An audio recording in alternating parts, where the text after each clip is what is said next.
Man, imagine being born with Xebec's will burning inside you.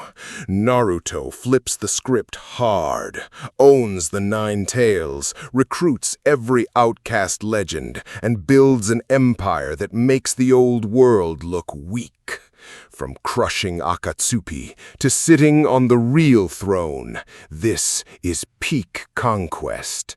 You still breathing after that intro? The night Naruto Uzumaki was born, 13 people within a 2-block radius of the hospital fainted and never remembered why. The nurses found them on the street with foam at the edges of their mouths and burst blood vessels in their eyes. And the only thing every single one of them said when they woke up was the same sentence. Something was looking at me. They meant the baby. The one with the whisker marks and the fox sealed inside him, and the grin that should have been impossible on a newborn's face. When the fourth Hokage pressed his dying palm against his son's stomach to seal the nine-tailed fox away, Minato Namikaze's last living thought was a flicker of confusion, because for one heartbeat, the thing staring back at him from behind his infant son's blue eyes was older than the fox, older than the village, older than the entire shinobi system. And it was laughing. This is the story of Naruto Uzumaki. Or, more accurately, this is the story of the thing that woke up inside Naruto Uzumaki and decided this entire world was going to kneel. 12 years before the events that burned Konoha's power structure to the ground. The third Hokage, Hiruzen Sarutobi, sat across from a 5-year-old boy and felt something he hadn't felt since facing Madara Uchiha's ghost during the Third War. Genuine, irrational dread. The boy's feet were on the desk. His sandals were dirty. He was eating an apple he'd stolen from the Hokage's personal fruit bowl, and he was smiling like the entire office belonged to him already.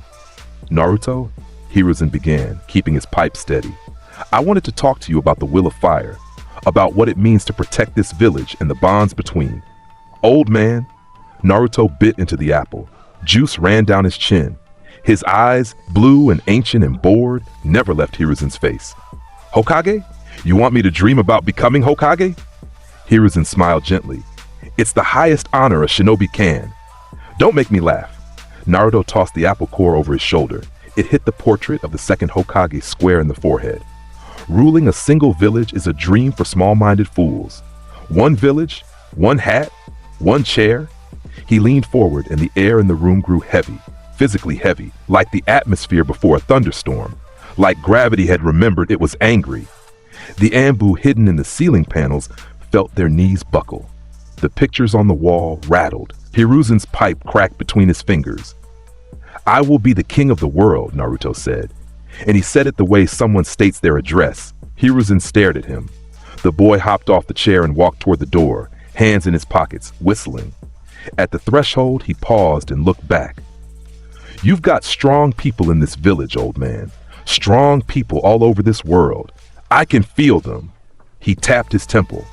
Every single one of them. But strength without a king is just noise. I'm going to give them purpose. Enjoy your chair while it still means something. He left. The Anbu dropped from the ceiling on shaking legs. One of them, a veteran with a tiger mask who'd served since the Third War, looked at Hiruzen with wide eyes behind his porcelain. Lord Third, what was that pressure? Hiruzen didn't answer for a long time. He looked at the cracked pipe in his hands, then at the door Naruto had walked through. The old man's thoughts were a storm. He'd felt that pressure before, in history texts and battlefield reports, the same quality of suffocating dominance that witnesses described around Hashirama Senju when the god of shinobi stopped smiling and started conquering. But Hashirama had been kind underneath. What Hiruzen just felt had nothing kind about it. It was ownership, pure and raw and amused. I don't know, Hiruzen whispered, but I think we just lost the ability to control him. They never had it. Here's what the village of Konoha didn't understand about Naruto Uzumaki, and what they were going to learn the hard way over the next several years. He remembered everything, every life, every war, every throne room, every sea. His name had been different, once in a world that ran on willpower and the ocean's fury instead of chakra and hand signs. His name had been Rox D. Xebec, and he had been the most dangerous man alive, A man so threatening to the world's order that the two strongest warriors of an era, bitter rivals who hated each other's guts, had to join forces just to put him down. He'd stood on an island called God Valley and faced them both, and he died laughing, because dying was temporary and the will of D was forever. Now he was here. Different body, different world, different energy system. Same ambition, same hunger, same bone-deep certainty that whatever system of power existed in this reality, its Kages, its hidden villages, its tailed beasts, its so-called legends, was just another world government in disguise, just another set of thrones occupied by people too weak to hold them. And he was going to take every single one. From the age of 3, Naruto trained. He didn't train the way shinobi children trained. He didn't attend the academy with discipline. He didn't practice hand signs in front of a mirror. He didn't jog laps around the training grounds. He trained the way Xebec had trained. He found the most dangerous thing near him, and he fought it with his bare hands until his body remembered what it used to be. Armament Haki came back to him like breathing. He'd coat his fists in invisible force and punch training posts until they exploded into splinters. By age 6, the coating was visible, a black sheen across his knuckles that made his hands look dipped in obsidian. He'd punch boulders in Training Ground 44 at midnight, and the crack of impact would echo through the village like a gunshot, and nobody could figure out what was causing it. Observation. Haki returned like a sixth sense rebooting. By age 7, he could feel every person within a mile, their position, their intent, their killing desire or lack thereof. He knew when Ambu were watching. He knew when villagers were about to throw things. He knew when Hiruzen sent people to check on him. He let them watch. Let them report back confused and frightened. Let the old man's frown deepen year after year. Conqueror's Haki, the power of a supreme king, had been with him since birth. That was the thing dropping civilians in the street. That was the thing making Junin-level ninja break into cold sweats when they passed him in the market. That was the thing coiled behind his smile like a predator that had already decided you were prey and was just waiting for dinner time. He kept it leashed. Mostly. He let it slip out in bursts to remind people he existed, to remind the village that the boy they hated and ignored and whispered about was watching them right back with the eyes of something that had conquered oceans. Inside the seal, the nine-tailed fox, Kurama, stayed silent. The great fox had been furious at first, sealed away, caged. Its hatred burning like a furnace, battering against the bars, reaching for the boy's mind with claws of malice to corrupt and twist and consume. Standard operating procedure for a tailed beast trapped in a Jinchuriki. And then it had felt the other thing. The thing that lived in Naruto's soul alongside the chakra network in the seal matrix. The thing that was older than Kurama, older than the sage of 6 paths. A will so vast and so imperial that when Kurama reached for it, the fox recoiled like it had brushed against a furnace hotter than its own. In the dark of the mindscape, behind the bars, the most powerful tailed beast pressed itself against the far wall and watched the boy's soul with a single enormous crimson eye. And for the first time in its 1,000-year existence, Kurama felt something it refused to name, but which looked a lot like respect forced at knife point. "What are you?" the fox had rumbled once when Naruto was 4. The boy, inside the mindscape, standing in the ankle-deep water, grinning up at the bars, had tilted his head. "I'm your king, fox. Sit down. Stay quiet. When I need you, I'll let you know." He turned and walked away. Kurama said nothing. And the dynamic was set from that day forward. The tailed beast was a tenant, the boy was the landlord, and the landlord's authority was absolute. Naruto never used Kurama's chakra. He didn't need it. What he had was enough. What he had been enough to terrorize a world full of people who could punch islands apart and split the sea in half. This world, this shinobi world with its little villages and its little hats and its little ranks, was almost insulting in how easy it was going to be. Almost. The fun part was going to be finding the strong ones, because Rocks D. Xebec had never wanted to conquer alone. He wanted a crew, monsters, people whose strength made the world tremble, people who were too big for the systems that tried to contain them, people who would look at a man pointing at the sky and saying, "I'm going to rule everything up there and everything down here," and think, "Yeah, sounds about right. count me in. This world had those people. He could feel them, scattered across the nations. Caged by duty, broken by destiny, strangled by loyalty to villages that didn't deserve them. He was going to find every single one. He was going to break their chains. And he was going to build something so terrifying that when the history books of this world were written, the chapter about him would be the one that made readers go pale, king of the world. That was the destination. Everything between now and then was just recruitment. At the academy, Naruto coasted. He sat in the back. He slept through lectures. He answered questions wrong on purpose because the look on Iruka's face was funny, and because he had zero interest in letting anyone measure his real ability until the moment it was useful. The other kids treated him like air, or worse. The adults had poisoned them against him. The fox boy, the demon brat, the orphan with the dead parents, and the thing sealed in his gut. Naruto watched them gossip and point and whisper, and he felt nothing. You didn't get angry at ants for being ants. You stepped over them. 2 kids caught his attention, though. 2 futures he could already see the shape of. Sasuke Uchiha sat 3 rows ahead of him, brooding like a storm cloud in human form, radiating hatred and trauma like a heater radiating warmth. The last Uchiha, a boy who'd watched his family die and now lived inside a shell of vengeance that was going to crack wide open someday. Naruto looked at him and saw raw material, saw those eyes, those genes, that relentless drive, and thought, mine.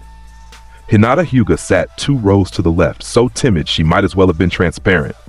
But her eyes, those pale lavender Byakugan eyes, tracked Naruto whenever she thought he was asleep. And the thing about the Byakugan was that Naruto could feel it looking at him.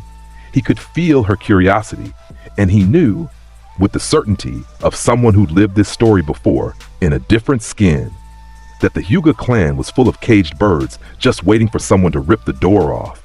He filed both of them away. Not yet. The timing had to be right. Monsters had to ripen before you picked them. Graduation came and went. Naruto failed 3 times because it was funnier that way, and because being the dead last made people underestimate him, which was his favorite position to attack from. The 3rd time, he let himself get roped into stealing the forbidden scroll. Not because Mizuki tricked him into it. Naruto had felt the man's killing intent from a mile away, the treacherous little worm, but because the scroll had jutsu on it, and knowledge was always useful, shadow clone jutsu. He learned it in an hour. 1,000 solid copies of himself that shared his experience. Xebec grinned inside Naruto's skull. That was broken. That was insanely broken for training purposes. He created 100 clones in the forest clearing and set them all to sparring each other with armament Haki, while he sat on a tree branch and waited for Mizuki to show up. Mizuki showed up. "You're the 9-tailed fox," the Chunin screamed, brandishing a giant shuriken like it meant something. "The whole village hates you. Iruka hates you. Nobody will ever." Naruto dropped from the branch. His feet hit the grass and the ground cracked outward in a perfect circle. He didn't say anything at first. He just looked at Mizuki. And then just the tiniest leak, just a fraction of his conqueror's Haki, and Mizuki's eyes rolled back in his skull and he collapsed face first into the dirt, unconscious, with a thread of drool hanging from his open mouth. Iruka, clutching the shuriken wound in his back, stared with his mouth open. "And Naruto, what did you just—" "He was boring me," Naruto said. He crouched next to his teacher and looked at the wound. "You took that for me. That was stupid, but it wasn't weak." A rare flicker of something almost warm crossed his face. "You'll get a headband for me, right, Iruka-sensei?" Iruka gave him his own headband, still stunned and bleeding, wondering what the hell just happened. Naruto tied it around his forehead, and the metal plate caught moonlight like a crown, Jinin. The first rung on a ladder he was going to skip entirely. Team assignments. The Hokage stuck him with Sasuke Uchiha and Sakura Haruno under Kakashi Hatake. Naruto knew why. They wanted the dead last balanced by the Rookie of the Year and the wild card Junin. Cute. Like putting a lion in a cage with a wolf pup and a house cat and telling them to get along. Their first meeting on the rooftop, Kakashi was 2 hours late, slouching against the railing with his one visible eye crinkled in that perpetual I'm bored by everything expression. "Okay, let's start with introductions. Likes, dislikes, dreams for the future. Sakura gushed about Sasuke. Sasuke muttered about killing a certain man and restoring his clan. Standard. Boring. Then Kakashi's eye drifted to Naruto. And you, Blondie? Naruto was lying flat on his back with his hands behind his head, staring at the sky like it owed him money. He didn't sit up. He just smiled. My name is Naruto Uzumaki. I like strong people. I dislike weak people who waste my time. In my dream, he held one hand up toward the sky and closed his fist around a cloud, is to become the king of the world, every village, every nation, every so-called god and legend in this world, kneeling or dead. That's the future. Everything else is foreplay. Silence, Sakura blinked. What? Sasuke's eyes narrowed. Something in his chest tightened. Recognition, maybe, or irritation that this dead last loser had the audacity to say something that ambitious out loud. Kakashi's visible eye stopped crinkling. For one instant, just one, the Junin's instincts lit up. The same instincts that had kept him alive through 3 wars, through the Sharingan, through Anbu operations that should have killed him 6 times over. Something about the way this 12-year-old boy said those words triggered every alarm Kakashi Hatake had. Then Naruto yawned, stretched, and the moment passed. Kakashi forced his eye to crinkle again. Well, ambitious. Let's see if you can pass the bell test first, The bell test. Kakashi versus 3 fresh genin. The lesson was supposed to be about teamwork. The students were supposed to realize they couldn't beat a Junin alone and had to cooperate. Naruto walked into that training ground the next morning and sat on a tree stump while Sakura strategized and Sasuke positioned himself for an ambush.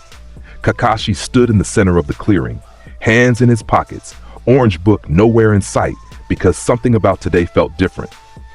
Begin, Kakashi said. Sasuke lunged. Sakura circled. Naruto stayed on the stump. Kakashi dismantled Sasuke in 4 moves, trapping him underground with Earth Release, Headhunter Jutsu, leaving just the Uchiha's furious head sticking out of the dirt. He put Sakura in a genjutsu that made her scream and faint. Then he turned to Naruto. Your turn? Kakashi asked, pulling out his book now, performing the ultimate disrespect. Naruto finally stood up. He cracked his neck left, then right. He put his hands in his pockets. You're strong for a village soldier, he said. Your Sharingan is interesting. Your record is impressive. But he started walking forward, just walking, and with each step, the grass beneath his sandals died. The trees around the clearing groaned. The air grew so heavy that birds stopped mid-flight and plummeted. Kakashi's book crumbled in his hand, the pages crushed by invisible force. Kakashi's eye went wide. He lifted his headband, revealing the Sharingan, and for the first time in years, Kakashi Hatake took a combat stance against a student. What is this pressure? Naruto vanished. 1 second he was 10 meters away. The next his fist was 2 inches from Kakashi's face. The Junin Sharingan barely registered the movement. Kakashi's body moved on pure muscle memory, substituting away with a log, reappearing 20 meters to the left. The log exploded into sawdust. The air where Kakashi had been rippled with black lightning. Too slow, Naruto said already behind him. Kakashi spun. Lightning blade! His hand erupted in crackling blue electricity, the signature assassination jutsu of the copy ninja, and he thrust it forward because his instincts screamed threat the way they only screamed against S-rank threats. Naruto caught the lightning blade. With his bare hand, his palm was coated in that black sheen, armament Haki, dense enough to make the air hum, and the lightning blade sparked and died against it like a match hitting a steel wall. Kakashi's wrist was locked in Naruto's grip. The Junin Sharingan spun wildly, analyzing, finding nothing in its database that matched this. What? Kakashi breathed. Naruto grinned. It was Xebec's grin, wide and sharp and hungry. You've got a good eye, Kakashi. One single good eye in that whole skull of yours, but eyes don't help you if the thing you're looking at is beyond your ability to understand. He let go. Kakashi stumbled back, cradling his hand, staring at his student like he just discovered a wolf had been sleeping in his living room. Naruto walked over to Kakashi's belt, unclipped both bells and tossed them in the air, caught them, jingled them. We pass, he said. Don't waste my time with games again. I have things to build. He walked away. Sasuke, still buried up to his neck, watched him go with eyes that burned with something new. something that wasn't quite hatred and wasn't quite obsession, but lived in the dangerous territory between. Kakashi stood there for 3 full minutes after his students left, hands still trembling, Sharingan still spinning. Then he went directly to the Hokage's office. "Lord Third," he said, and his voice was flat in the way it got when Kakashi was very, very serious. "What is Naruto Uzumaki?" Hiruzen took a long drag on his pipe. "I was hoping you'd be able to tell me." "He caught my lightning blade bare-handed. He moved faster than my Sharingan could track. The pressure he released should be physically impossible for a 12-year-old, for anyone below Kage level. That's..." Kakashi stopped, gathered himself. "He's stronger than me, right now. Today, at 12 years old." The Hokage said nothing. Smoke curled upward. "What do we do?" Kakashi asked. "We watch," Hiruzen said, "and we hope he keeps smiling. D-rank missions. The bane of every fresh Genin team's existence, catching cats, pulling weeds, painting fences. Naruto did exactly one. He caught the Fire Daimyo's wife's cat, Tora, by releasing the faintest pulse of Conqueror's Haki. The cat went rigid, walked over to him on stiff legs, and sat in his lap, purring with the desperate energy of a creature trying to appease its new god. After that, Naruto informed Kakashi that he was done doing errands, and if the village wanted to give him a real mission, he'd consider showing up. Kakashi, still deeply rattled from the bell test, made the mistake of going to the Hokage with this, and Hiruzen, in a moment of what was either wisdom or resignation, assigned Team 7 a C-rank mission to escort a bridge builder to the land of waves. Tazuna, the drunk, the bridge builder, the liar with the target on his back, and the cheap purse that could only afford a C rank when the real threat level was A rank at minimum. They walked the road out of Konoha, Kakashi in front, reading his new book, the old one was confetti, Sasuke brooding, Sakura chattering, Naruto with his hands in his pockets and his eyes half-lidded, sensing everything within 3 miles through observation Haki, the 2 Chunin hiding in a puddle on the road ahead, the much larger presence following from a distance behind, the nervous heartbeat of the old man who knew assassins were coming. The demon brothers attacked. 2 Chunin-level missing nin from mist, bursting from a puddle with chains and claws, shredding Kakashi's body apart in a shower of splinters, a substitution, obviously. They turned toward Tazuna. Naruto didn't even look at them. He kept walking. His arm moved in a casual backhand, Haki-coated, and both demon brothers were swatted into the tree line like mosquitoes. One hit a trunk so hard it bent in half. The other went through a trunk entirely and ragdolled into the bushes beyond. Sakura screamed. Tazuna clutched his sake bottle. Sasuke's hand, already reaching for a kunai, froze mid-motion. Kakashi reappeared from the trees with his eye wide. "How? Mosquitoes," Naruto said, still walking. "Tazuna, you've got real problems coming. Spill it, or I leave and you die." Tazuna spilled everything. Gato, the mercenaries, the country crushed under a businessman's boot, the bridge that would free them, the A-rank assassin hired to kill him. "Please," the old man begged. "My country needs..." "I don't care about your country," Naruto said. And the bluntness made everyone flinch. "But whoever got hired might be interesting. We keep going." Kakashi wanted to turn back. Protocol demanded it. The mission was mislabeled. The danger was too high for Genin. He looked at Naruto, at the boy who'd caught Lightning Blade like a toy, and he kept walking. Zabuza Momochi came for them on the bridge 3 days later. The mist rolled in like a living thing, thick, wet, visibility down to arm's length. Killing intent saturated the air. Kakashi recognized it instantly. Silent killing technique, the specialty of the 7 swordsmen of the mist. "Everyone, protect Tazuna!" Kakashi barked, lifting his headband. A voice laughed from the fog. Deep, gravelly, amused. Kakashi of the Sharingan and his little baby squad. This'll be over fast.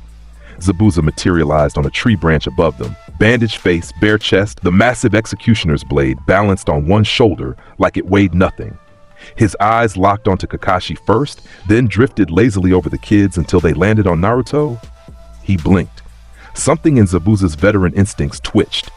The boy was standing with his hands in his pockets, and he was grinning, and the mist around him was thinning, pushing away from his body like it was afraid to touch him.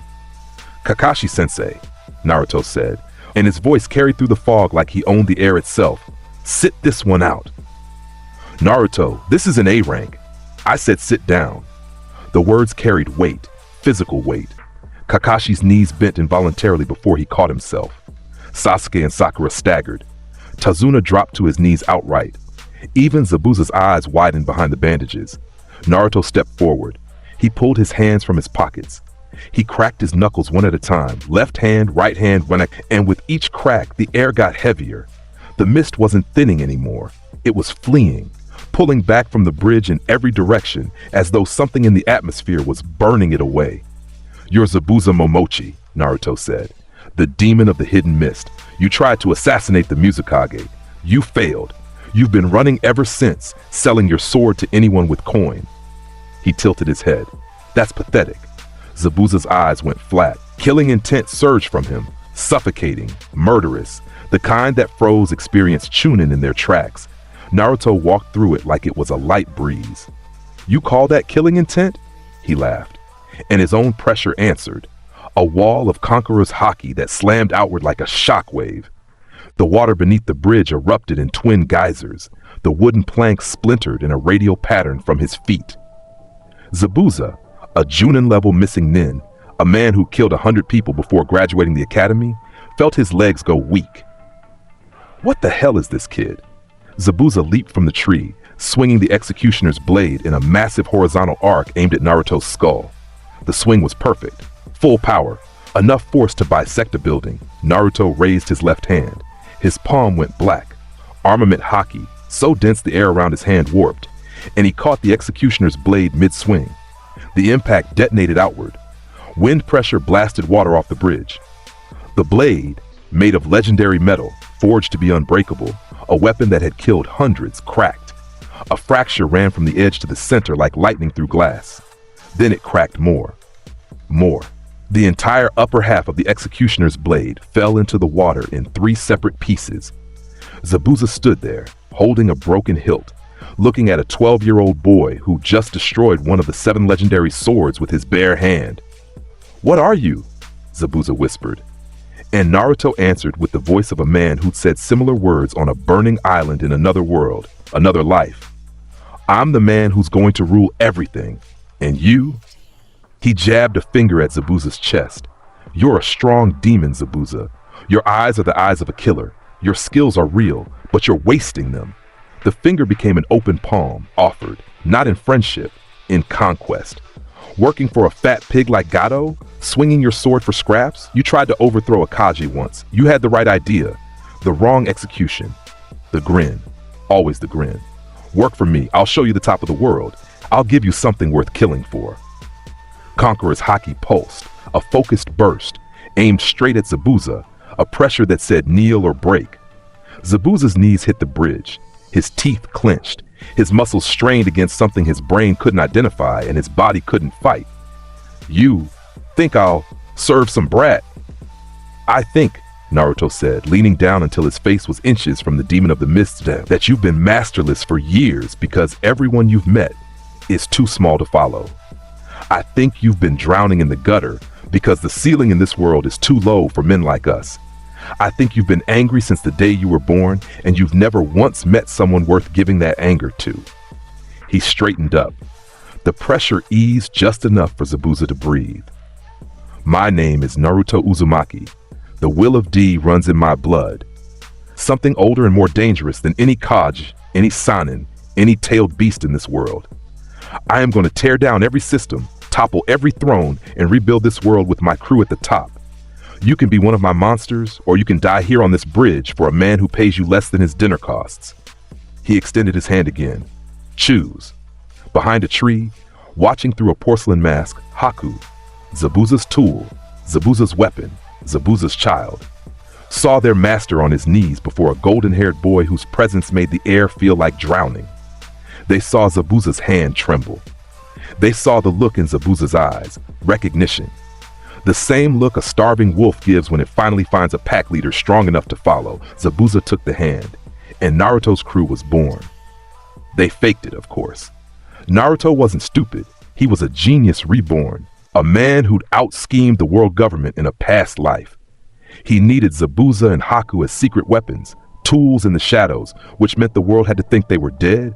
Haku's Senbon trick worked perfectly. kills Zabuza in front of Kakashi and the team. A hunter nin, Haku in disguise, collects the body. Standard mist protocol. Kakashi, skeptical but unable to prove otherwise, accepted it. Team 7 moved onto the bridge. Gato showed up with his army of mercenaries. Naruto walked toward them alone. "Hey, fat man." His voice carried across the unfinished bridge like a judge reading a sentence. "You've been squeezing this country dry, breaking families, starving children. That's fine. The strong eat the weak, that's nature." He grinned. "But you're weak too, Gato. You just haven't met the thing that eats you." Gato's 100 mercenaries, armed, armored. Killing intent in their pig eyes, Naruto released Conqueror's Haki, full blast, unrestricted. The sky above the bridge turned black. The water beneath it erupted in a wall of white spray. The air itself screamed, or maybe that was the mercenaries screaming. Every single one of them hit the ground simultaneously. Eyes rolled back, foam at their mouths. 100 armed men, unconscious in a single heartbeat, dropped like dolls with their strings cut. Gato stood alone in the center of his fallen army, pants darkening, face white, mouth opening and closing like a fish. "Please." Naruto walked up to him and flicked him on the forehead. Just a flick, an armament-coated flick. Gato launched backward off the bridge, hit the water, skipped like a stone 3 times and went under. He never came back up. On the bridge, Kakashi stared. Sasuke stared. Sakura stared. The entire gathered population of Wave Country stared. Tazuna whispered. "One kid just saved your country," Kakashi finished, his voice hollow. Naruto turned back to them, stretching his arms above his head. "Bridge should be done in a week, right? Cool, I'm getting ramen." He paused, glanced at Kakashi. "Also, I want better missions when we get back, or I'll assign them to myself." He walked away whistling. That night, in a forest outside the village, Naruto met with Zabuza and Haku. The demon swordsman was sharpening a new blade, a regular katana, temporary until something better presented itself. Haku knelt beside him with tea prepared, their beautiful face serene, their ice-release Kekkei Genkai swirling frost patterns on the grass around their knees. "Master Naruto," Haku said softly, "what are your orders?" Naruto sat on a boulder, legs crossed, looking up at the stars. "Stay hidden. Move through the underground. Keep your ears open for strong people. Anyone rotting under the system. Anyone caged by a village or a clan. Report to me through shadow clone contacts." He glanced at Zabuza. "And you. Heal up. Get a real sword. Because the things I'm going to ask you to fight are going to make that Mizukage assassination attempt look like a playground scuffle." Zabuza's bandaged face twisted into what might have been a smile. "I didn't think I'd ever take orders from a brat. But whatever you did to me on that bridge, I felt it in my bones, like something inside me recognized you as king," Naruto said, simply, absolutely. "King," Zabuza agreed, and the word tasted right. 2 monsters. Naruto held up 2 fingers against the stars, the executioner's blades wielder, the last wielder of ice release, his first crewmates, but just the beginning. The Chunin exams were coming, and every village in the shinobi world was sending their strongest young fighters to Konoha, a recruiting ground full of caged beasts. Naruto's grin split his face in half. Time to go shopping. The Chunin exams, where Konoha showed off its next generation and allied villages, came to posture and flex and play politics. Where careers were made and reputations were forged, and the strongest young shinobi from 5 nations competed for glory. Naruto walked into the registration building and felt them all. Observation. Haki painted the room in colors of intent and strength. Most of the competitors were gray, adequate, boring, background noise. A few burned brighter. The Sand Trio, especially the redhead with the dark circles in the gourd, the one leaking killing intent like a broken faucet, the one whose inner demons screamed through the seal loud enough for Naruto to hear from across the room. Gaara of the desert, Jinchuriki of the one tail, Shukaku. "There's one," Naruto murmured. Long hair, bandaged forehead, eyes like ice. Neji, the prodigy of the branch house, caged by a seal on his head in a destiny he'd convinced himself was inescapable. His hatred was exquisite, a perfect weapon dulled by the belief that nothing could change. There's another. Rock Lee, a boy who couldn't use ninjutsu or genjutsu and trained his body until it became a weapon. Limited potential, but beautiful spirit. Maybe, Sasuke, his own teammate, burning with jealousy and ambition and the refusal to be weaker than anyone, especially Naruto, already beginning to crack under the weight of his inferiority complex. And you're already mine, Naruto thought, watching Sasuke's back. You just haven't accepted it yet. Kabuto approached them with his ninja info cards, the helpful upperclassman, the guy who'd failed 7 times, the spy Naruto's observation Haki identified as a snake in human clothing the instant he got within 10 feet. Naruto felt the connection between Kabuto and something far away, a serpentine presence lurking on the outskirts of the exams, watching and plotting. Orochimaru, one of the legendary Sannin, the snake who wanted Sasuke's eyes. Naruto's grin sharpened. Good. Bring the legends. Bring the monsters. The bigger the threat that tried to touch his things, the louder the message would be when he broke them. First exam, written test. Naruto slept through it, face down on the desk, drooling slightly. When Ibiki declared the true test was the 10th question, a psychological pressure test about the courage to risk failure, Naruto lifted his head with pillow marks on his cheek and said, "I'm going to be king of the world. Why would I be afraid of a piece of paper?" The room went still. A few people laughed nervously.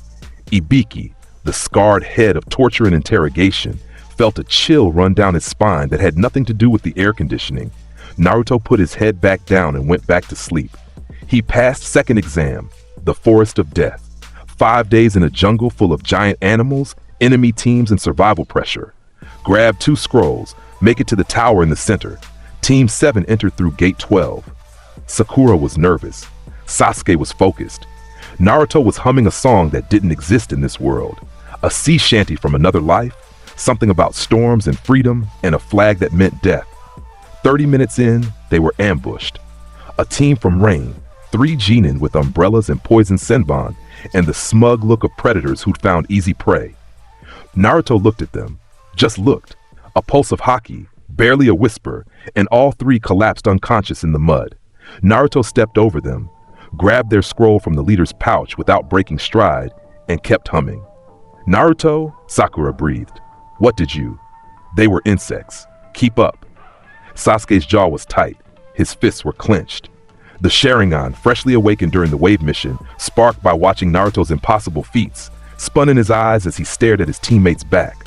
The back that kept getting further away, the gap that kept widening. Then the real threat arrived. The wind changed. The forest itself seemed to hold its breath. Naruto stopped humming. His eyes, previously half-lidded and lazy, snapped full open for the first time since the exams began. A presence, vast, serpentine, wrong, sliding through the forest like a predator made of shadow and hunger. "Get behind me," Naruto said. His voice was different now. The lazy drawl was gone. What remained was command, pure, absolute, the voice of a captain on a burning deck. Sasuke and Sakura moved behind him on instinct, their bodies obeying before their minds could process why. The trees parted, and Orochimaru was there. He didn't look like himself. He wore a stolen face, a grass ninja's skin, but underneath, Naruto could see the real thing. The yellow eyes, the pale skin stretched too tight over bones that seemed wrong. The tongue that licked his lips as those reptilian pupils fixed on Sasuke like a buyer examining merchandise. My, Orochimaru cooed. "The last Uchiha. Those eyes of yours are gonna be... Hey!" Orochimaru's gaze shifted to Naruto. The snake frowned, annoyed. This wasn't part of his script. The fox boy was irrelevant. A dead last Jinchuriki with untapped potential that meant nothing compared to the Sharingan. "Move aside, boy. My business is with the Uchiha." Naruto smiled, and the temperature dropped 20 degrees. "You know what's funny about snakes?" Naruto said, rolling his shoulders, feeling the Haki build in his hands like tidal pressure. "They always think they're at the top of the food chain. They never look up. They never consider that something above them might be hungry too." Orochimaru's eyes narrowed. Something in the boy's stance had changed. Something in the air had changed. The Sannin's survival instincts, the same instincts that had kept him alive through Hanzo the Salamander, through Akatsuki, through decades of underground warfare, were firing. "Interesting," Orochimaru murmured. "And what exactly do you think you?" Naruto moved. There was no transition, no buildup. One instant he was standing 10 meters away, the next his fist, coated in black, wreathed in crackling dark red lightning, vibrating with a force that made the air itself howl, was buried in Orochimaru's face. The Sanin's jaw didn't just break, it exploded. The impact cratered the forest floor in a 30-meter radius. Trees snapped like matchsticks in every direction, toppling outward in a perfect ring. The shockwave turned leaves to confetti. Orochimaru's body ragdolled backward, through one tree, through another, through a third, through a boulder, carving a trench through the forest of death that was visible from the air. Sakura screamed. Sasuke's Sharingan spun so fast it hummed. Both of them were thrown off their feet by the wind pressure alone. 50 meters away, in the trench his body had carved, Orochimaru reformed. His neck was twisted. His jaw hung at an angle that wasn't compatible with human anatomy. His stolen face was gone, shed like a snake's skin, revealing the pale true face beneath, eyes wide, expression something he hadn't worn in decades, fear. Orochimaru felt fear. A snake trying to swallow a dragon? Naruto's voice carried through the destroyed forest. He walked toward the Sanin, each step cracking the earth, his conqueror's Haki radiating outward in waves that made the giant animals of the forest flee screaming in every direction. Know your place. Orochimaru's hands flew through seals, striking shadow snakes. A dozen serpents erupted from his sleeves, massive constructs of chakra and summoning, each one capable of crushing a building. Naruto didn't dodge, didn't block. He released a focused burst of Conqueror's Haki toward the snakes, and every single one went limp midair, their summoning contracts voided by pure spiritual pressure. Their eyes rolling as they dissolved back into chakra smoke. Orochimaru's remaining eye, the one that wasn't swelling shut, went wide. Impossible. That wasn't chakra. That wasn't any jutsu. What are you? I'm the thing that makes legendary Sannin sound like a participation trophy. Naruto grabbed a fistful of forest air and squeezed.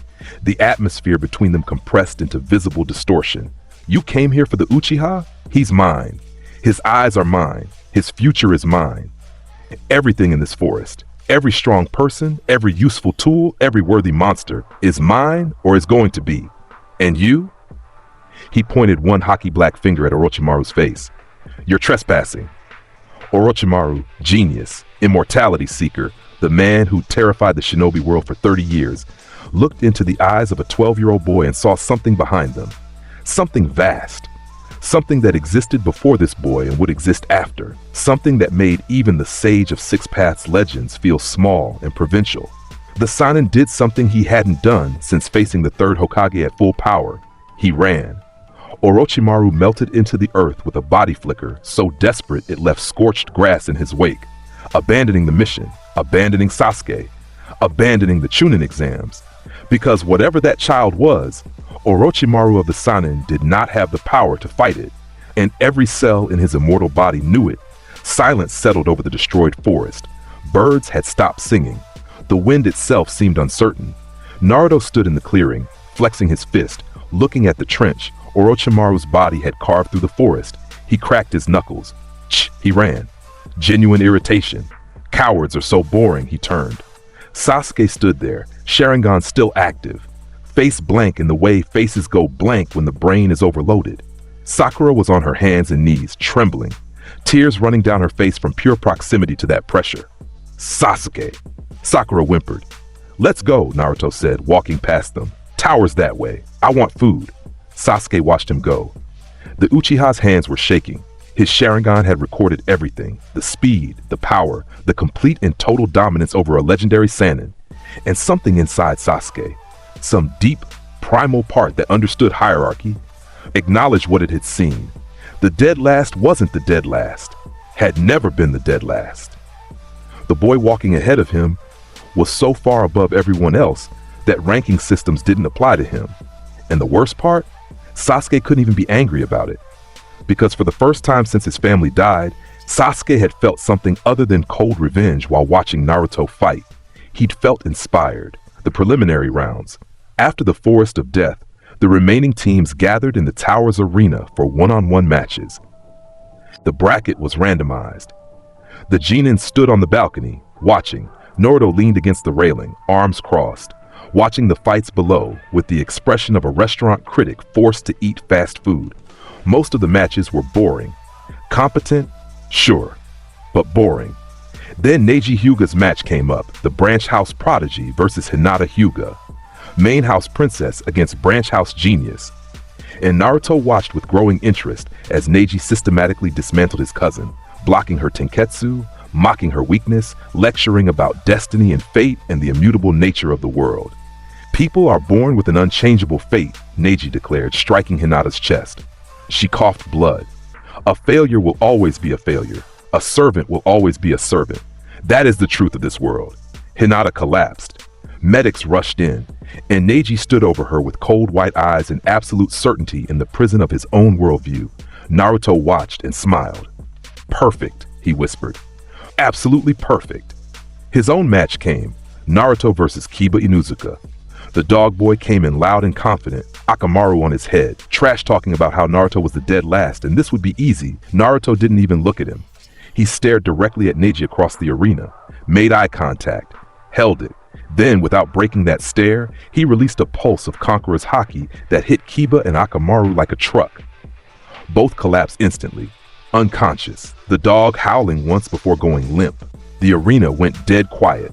The proctor, Hayate, coughing even harder than usual, stared at the two unconscious forms on the arena floor, then at Naruto, who hadn't moved a muscle. Wu winner, Naruto Uzumaki. The silence held for 3 full seconds. Then the murmuring started. Every Junin in the building leaned forward. Every Jonin on the balcony gripped the railing tighter. The Hokage, in his observation box, set down his pipe. Naruto turned and walked back up to the balcony. As he passed Neji, he paused, leaned in close enough to whisper, "Destiny? You think destiny is a cage?" His breath ghosted against the Hyuga's ear. "I'm going to show you what cages really look like when I break yours. Save that anger for our fight, Neji. I'm going to need it when I make you mine." Neji's body went rigid. His Byakugan activated involuntarily, and what he saw inside the boy's chakra network made his blood run cold, because alongside the normal blue pathways and the red-sealed beast, there was something else. Something black and gold and ancient that pulsed like a second heartbeat. Slight wrapping around Naruto's bones like armor made of willpower. Naruto walked on, whistling. 1 month training break before the tournament finals. Jiraiya found him. The Toad Sage, white-haired, giant, grinning, acting the pervert while being one of the most dangerous men alive, approached Naruto at a hot spring and offered to train him. "I'm your godfather, kid," Jiraiya announced. "And I've got techniques that'll blow your mind. Summoning Jutsu, Rasengan, the 4th Hokage's legacy." "Old man." Naruto looked at him from the corner of his eye. "You were my father's teacher." Jiraiya's grin faltered slightly. "You know about that?" "I know about everything. I know you're one of the legendary Sannin. I know you trained the 4th. I know you could have raised me and chose your research instead." He said the word research the way someone says trash. "I know you're strong. Maybe the strongest person in this village who isn't me." Jiraiya blinked, opened his mouth, closed it, opened it again. "Kid, that's a little.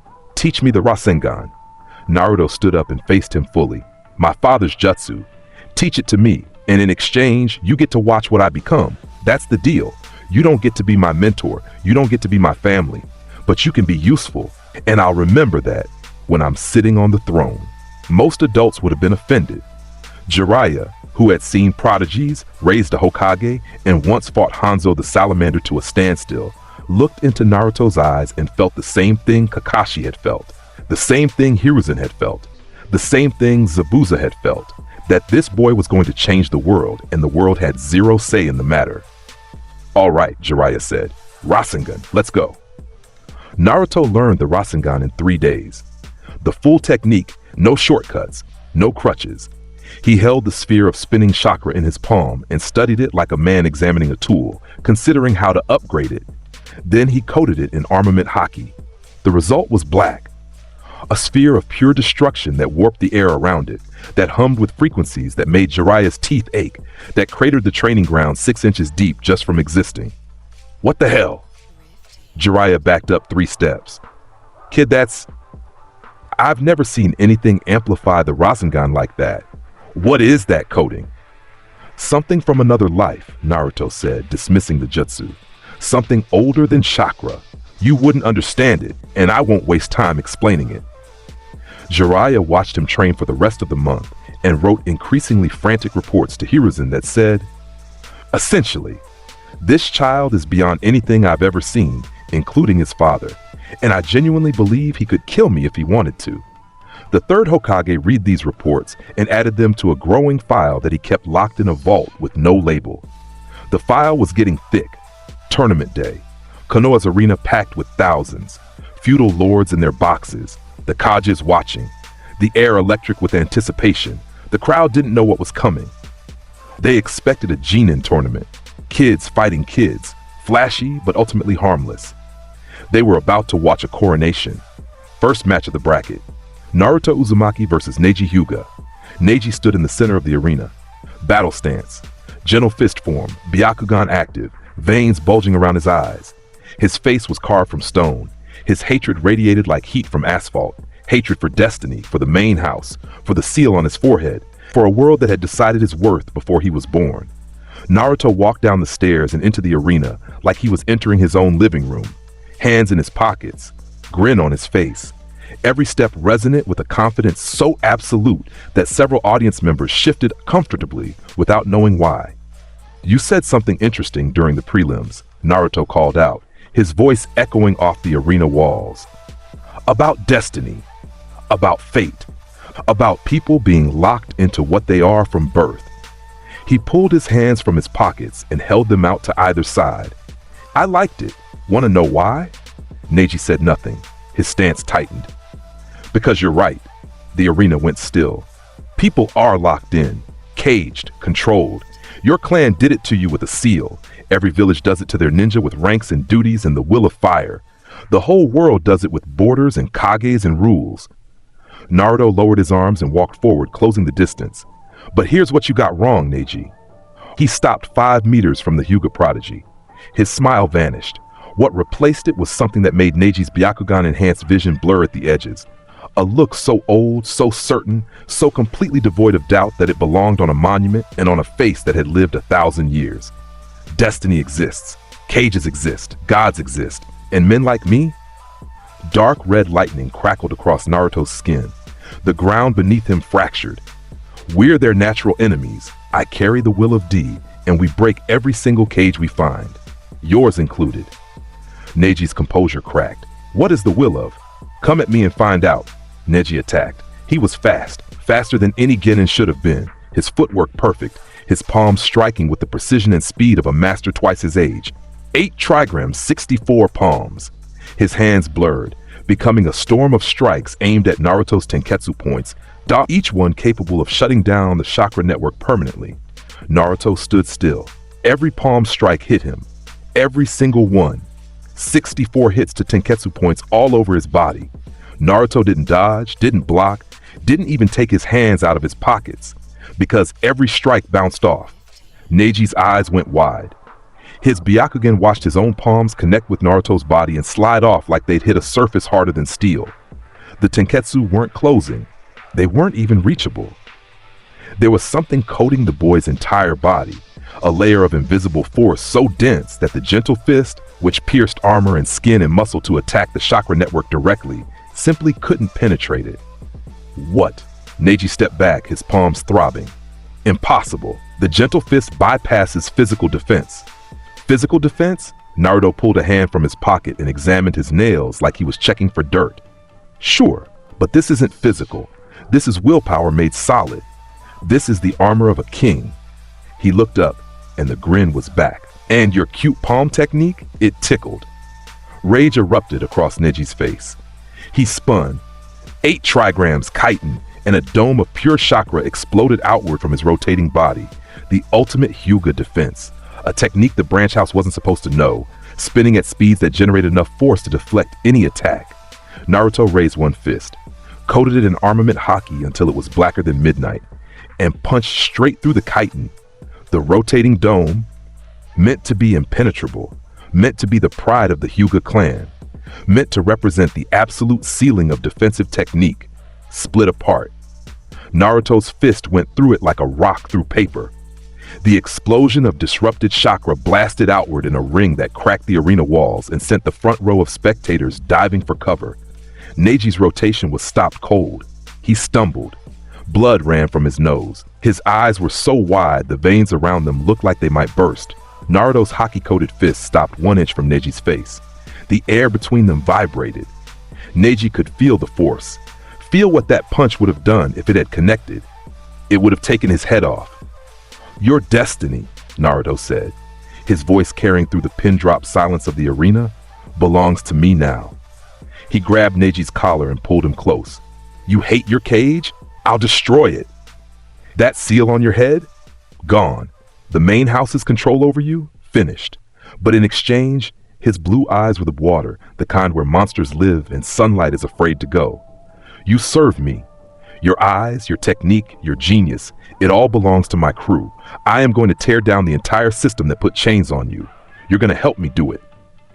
Neji stared at him, blood dripping from his nose, body trembling. Byakugan still active, like still seeing that impossible black and gold energy wrapped around the boy like the mantle of an emperor. And something inside Neji, something that had been screaming since the day his father died for the main house's politics, went still. The hatred didn't disappear, but it found a direction, a purpose, a target that wasn't his own cousin. "Who are you?" Neji breathed. "I'm your king." Naruto let him go. Neji's knees hit the dirt. "Proctor, it's over." The proctor stared, the audience stared, the Hokage stared. Every Junin and feudal lord and visiting dignitary in the arena stared at the 12-year-old boy who just dismantled a Hyuga prodigy without using a single jutsu, without breaking a sweat, without even removing both hands from his pockets for more than 10 seconds. Then the crowd exploded, cheering, gasping, screaming, half in excitement and half in something closer to alarm. The feudal lords leaned forward in their boxes. The shinobi in the audience exchanged looks that said, "What the hell did we just witness?" Up in the Kage box, Hiruzen's pipe had gone out. Beside him, the Kazekage, Orochimaru in disguise, plotting his invasion, hiding behind a stolen face, gripped the armrest of his chair hard enough to crack wood. He'd felt that pressure from up here.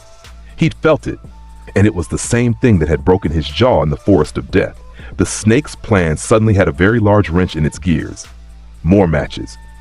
Sasuke fought and won, flashy and skilled, but operating on a level so far beneath what Naruto had just displayed that the contrast was painful. Shikamaru surrendered because thinking was hard. The bracket marched on. Then, Gaara of the Desert versus Rock Lee. Lee fought beautifully. The boy opened 5 of the 8 inner gates, turning his skin red, his speed superhuman, his power beyond anything a genin should touch. He battered Gaara's sand defense. He got through. He landed hits that nobody else had ever landed on the Jinchuriki. But Gaara's sand was relentless, and Lee's body broke before the sand did. The match ended with Lee on the ground, his arm and leg crushed, his career possibly over, and Gaara standing over him with dead teal eyes and a hand extended for the kill. "This proves my existence," Gaara whispered. The Junin intervened. Guy caught the sand before it could finish Lee. The match ended.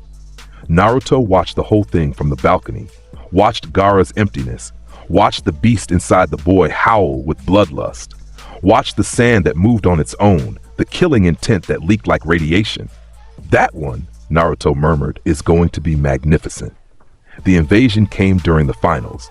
Orochimaru's plan, use Sand's forces to attack Konoha, have the Sound Ninja infiltrate, kill the Hokage in the confusion. It was a good plan. It accounted for Konoha's defenses, its deployment patterns, its likely responses. It did not account for Naruto Uzumaki. The Genjutsu hit the stadium. Feathers falling, audience going to sleep. A mass incapacitation technique. Naruto dispelled it with a flare of Haki before it reached him.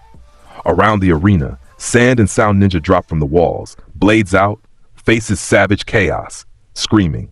Konoha Ninja engaging the invaders. The third Hokage trapped on the roof in a barrier with Orochimaru and the reanimated first and second Hokage. The village burning, and Gaara losing control, his sand exploding outward in waves, his face splitting into a monstrous grin that belonged to Shukaku, the one tail clawing its way out of the boy's mind. "Gaara!" Temari screamed. "Gaara, stop!" The sand swallowed her. Conqueror too. Everyone near Gaara was engulfed as the Jinchuriki fled toward the forest, transforming mid-leap, sand coating his body in the monstrous shape of Shukaku. By the time he reached the trees outside Konoha, he was the full beast, the one-tailed tanuki, towering above the forest canopy, a mountain of sand with a face twisted in insane laughter. I exist! I exist! The beast raised a claw. Wind release. Drilling air bullet. A compressed sphere of air launched from Shukaku's mouth, hitting the forest below and erasing a square mile of trees in a single explosion. Dirt and debris mushroomed into the sky. Konoha ninja in the area scattered. Some didn't make it. Naruto appeared on a tree branch at the forest's edge, looking up at the towering form of the one-tail. His arms were crossed. His expression was amused. Big, he said. Loud. Ugly. The grin. Let's fix that. He jumped straight up. No chakra enhancement visible, just raw physical power concentrated in his legs, launching him 200 meters into the air until he was level with Shukaku's face.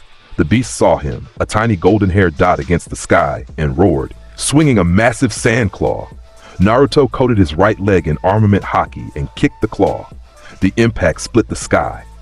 A shockwave erupted outward from the point of contact that flattened trees for a mile in every direction. The sand claw, composed of millions of tons of compressed earth and the will of a tailed beast, disintegrated from the point of impact backward. The shockwave traveled up Shukaku's arm, cracking the sand body like dried mud. Reaching the shoulder and blowing a crater in the beast's torso, Shukaku screamed. An actual scream of pain from a creature that was supposed to be immune to physical harm. The beast staggered, one arm gone, regenerating already but slowly. Its manic grin replaced something that might have been confusion. What? What is this? What are you? Naruto landed on Shukaku's head. His feet cracked the sand beneath them. He stood there, a 12-year-old boy standing on top of a tailed beast, and looked down at the face with absolute contempt. You think you're a monster? He crouched, his hand pressed against the sand of Shukaku's skull. Conqueror's Haki erupted, focused, concentrated, directed downward into the beast like a lance of pure sovereign will. Dark red lightning exploded from the contact point, shooting down Shukaku's body in branching paths. The sky above went black. Clouds split in a perfect circle above them, spiraling outward, revealing blue sky in the shape of a crown. The clouds splitting, the sky opening, visible from every point in Konoha. Every ninja fighting in the invasion, leaf, sand, sound, looked up and saw it. A boy standing on a tailed beast's head, wreathed in dark lightning, the clouds themselves bowing away from his presence. Shukaku's sand body was cracking, falling apart. The conqueror's Haki was doing something impossible, suppressing the tailed beast's will directly, crushing its consciousness under the weight of a spirit that had once challenged the gods of another world and laughed while doing it. I can't. This is. Shukaku's voice was shrinking. The massive form was collapsing inward. Sand fell like rain, burying the forest below.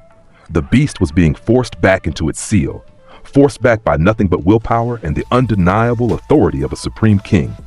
Inside the crumbling sand, Gaara's human form emerged, passed out, unconscious. His body went limp and began to fall. Naruto caught him by the back of his shirt, held him up with one hand as the last of Shukaku's sand rained down around them, looked at the unconscious face of a boy who'd known nothing but pain and isolation, and the mad voice of a demon screaming for blood. You and me aren't that different, Gaara, Naruto said, landing on a branch and setting the boy down. Except I'm not afraid of the thing inside me, and I'm going to teach you to stop being afraid of yours. He sat next to the unconscious Jinchuriki and waited. Back in Konoha, the invasion was falling apart. Sand Ninja, witnessing their trump card defeated in seconds, lost their will to fight. Sound Ninja, leaderless as Orochimaru fled the rooftop, the third Hokage surviving thanks to the snake's refusal to linger near the village that contained that boy, were being systematically mopped up. But nobody was talking about the invasion's end. Everybody was talking about the sky, about the clouds splitting in a circle, about the golden-haired boy who stood on a tailed beast and broke it with his bare hands. Gaara woke an hour later. Naruto was still sitting next to him, eating an apple, where he got it, nobody knew, staring at the sunset through the trees. You're awake. Gaara sat up. His eyes were wild, confused, frightened, defensive. Sand swirled around him weakly, still trying to protect its host even in his drained state. You beat Shukaku. Gaara's voice was hoarse. You beat a tailed beast with your hands. I beat you, Naruto corrected, taking a bite. The tanuki was just in the way. Why? The word came out broken. Why didn't you kill me? I'm a monster. I exist to kill. That's my purpose. Mother says, shut up. Naruto said it without heat, which made it hit harder. That mother is a psychotic sand raccoon who feeds on your loneliness because it makes you easier to control. It's using you. Every voice that told you your purpose was killing, using you. He turned to look at Gaara directly. The Jinchuriki flinched under that gaze, those blue eyes that held more weight than Shukaku's entire being. Here's your new reality, Gaara. You're strong, crazy strong. That sand of yours, that demon's power. It's incredible raw material, but you're wasting it on proving your existence to people who don't matter.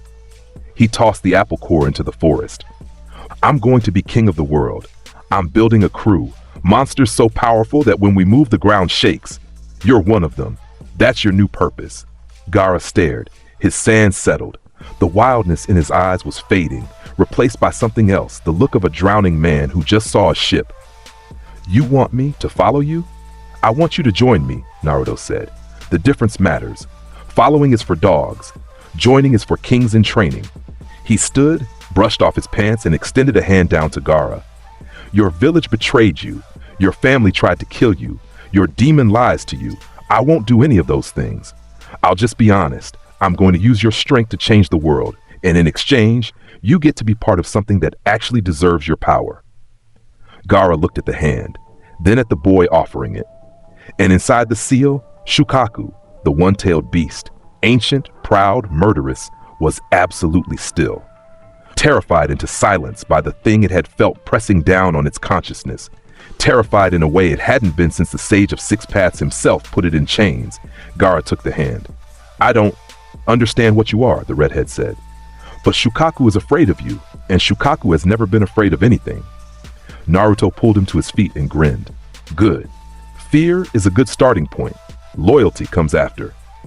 3 monsters now, Zabuza, Haku, and Gaara, plus Neji, once the Hyuga prodigy finished processing what had happened to him in that arena. The crew was growing, but there was still the matter of Konoha's aftermath. The village was damaged, the third Hokage survived but was weakened.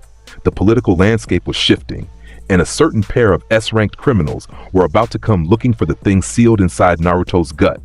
Weeks after the invasion, Konoha rebuilding. The third Hokage in the hospital, alive but diminished. The village vulnerable. Jiraiya coming to Naruto with a mission, find Tsunade, the last Sannin, bring her back to become the 5th Hokage. Naruto accepted because the trip was useful. Road time with a Sannin meant training opportunities, and more importantly, his observation Haki had been pinging something on the edges of Fire Country. 2 massive presences, one cold and controlled, one hungry and savage. Moving toward Konoha with purpose, Akatsuki. The road trip started normally enough.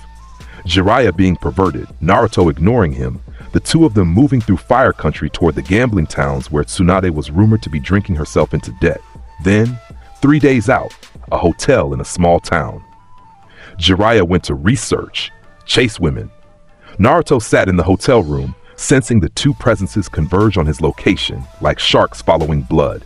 They came at sunset. Itachi Uchiha, S-rank, former Anbu captain, slaughtered his entire clan in one night. Sharingan evolved to Mangekyo, the cursed eyes that bent reality. He stood in the hotel hallway in his black cloak with red clouds, face blank, eyes spinning with Tomoe. Beside him, Kasame Hoshigaki, S-rank, former 7 swordsman of the mist, like Zabuza, 7 feet tall, blue skin, shark teeth, carrying Samahada, the sentient blade that ate chakra, grinning like a predator who'd found dinner. The 9 tails Jinchuriki, Itachi said. His voice was flat, emotionless. Come with us, Naruto Uzumaki. Our organization requires what's inside you. The hotel door opened. Naruto stepped into the hallway, barefoot, shirtless, a bowl of ramen still in one hand. He slurped a mouthful of noodles while looking at the 2 most dangerous criminals he'd met yet. His observation Haki painted them in vivid color. Itachi's controlled power, vast but hollow, like a star burning itself out. Kasame's savage joy, oceanic reserves built to endure. Akatsuki, Naruto said through a mouthful of noodles. The organization that's collecting tailed beasts, he swallowed. You know, in another life, I ran a crew that people called the most dangerous force on the seas. We had the strongest monsters alive. People literally teamed up entire armadas just to have a shot at taking us down. He set the ramen bowl on the hallway table. You two remind me of the beginning of that. Strong enough to be interesting. Too dumb to realize what they're walking into. Kasame's grin widened. Kid's got mouth. I like that. Let me cut his legs off, Itachi. We only need him alive, right? Samahata will drain his chakra, Itachi said. Restrain him. Kasame lunged. Samahata swung, the massive scaled blade hungry for chakra, eager to devour, aimed at Naruto's torso. Naruto's hand came up, bare. His palm closed around Samahata's edge, and Samahata screamed. The sentient blade, a weapon that had eaten the chakra of thousands that had served Kasame for years, that feared nothing except starvation, touched Naruto's skin and felt what was underneath. The conqueror's haki surged through the contact point into the blade's consciousness, and Samahata reacted the way every creature reacted to Supreme King pressure. Total submission. The blade went limp, its scales flattened. It shrank in Naruto's grip, going from a massive razored weapon to something small and docile, practically whimpering. Kasame's jaw dropped. What the? Samahata, what are you? Naruto tossed the cowering sword aside like a scared dog. It clattered against the wall and stayed there, trembling. He looked at Kasame. Your sword just quit. What does that tell you about your chances? Kasame's shark grin was gone, replaced by something tight and uncertain. The former swordsman was, for the first time in years, reassessing a fight. Itachi. Tsukuyomi. Naruto's eyes met Itachi's. The Mangekyo spun, and the world changed. The Tsukuyomi world. Red sky, black moon, inverted cross. The most powerful genjutsu in the Uchiha arsenal. A dimension of absolute control where the caster was God and 72 hours of mental torture fit into a single second of real time. Naruto stood on the barren plain of Tsukuyomi and looked around. His hands were in his pockets. He was smiling. Impressive illusion, he said to the red sky. You control time in here?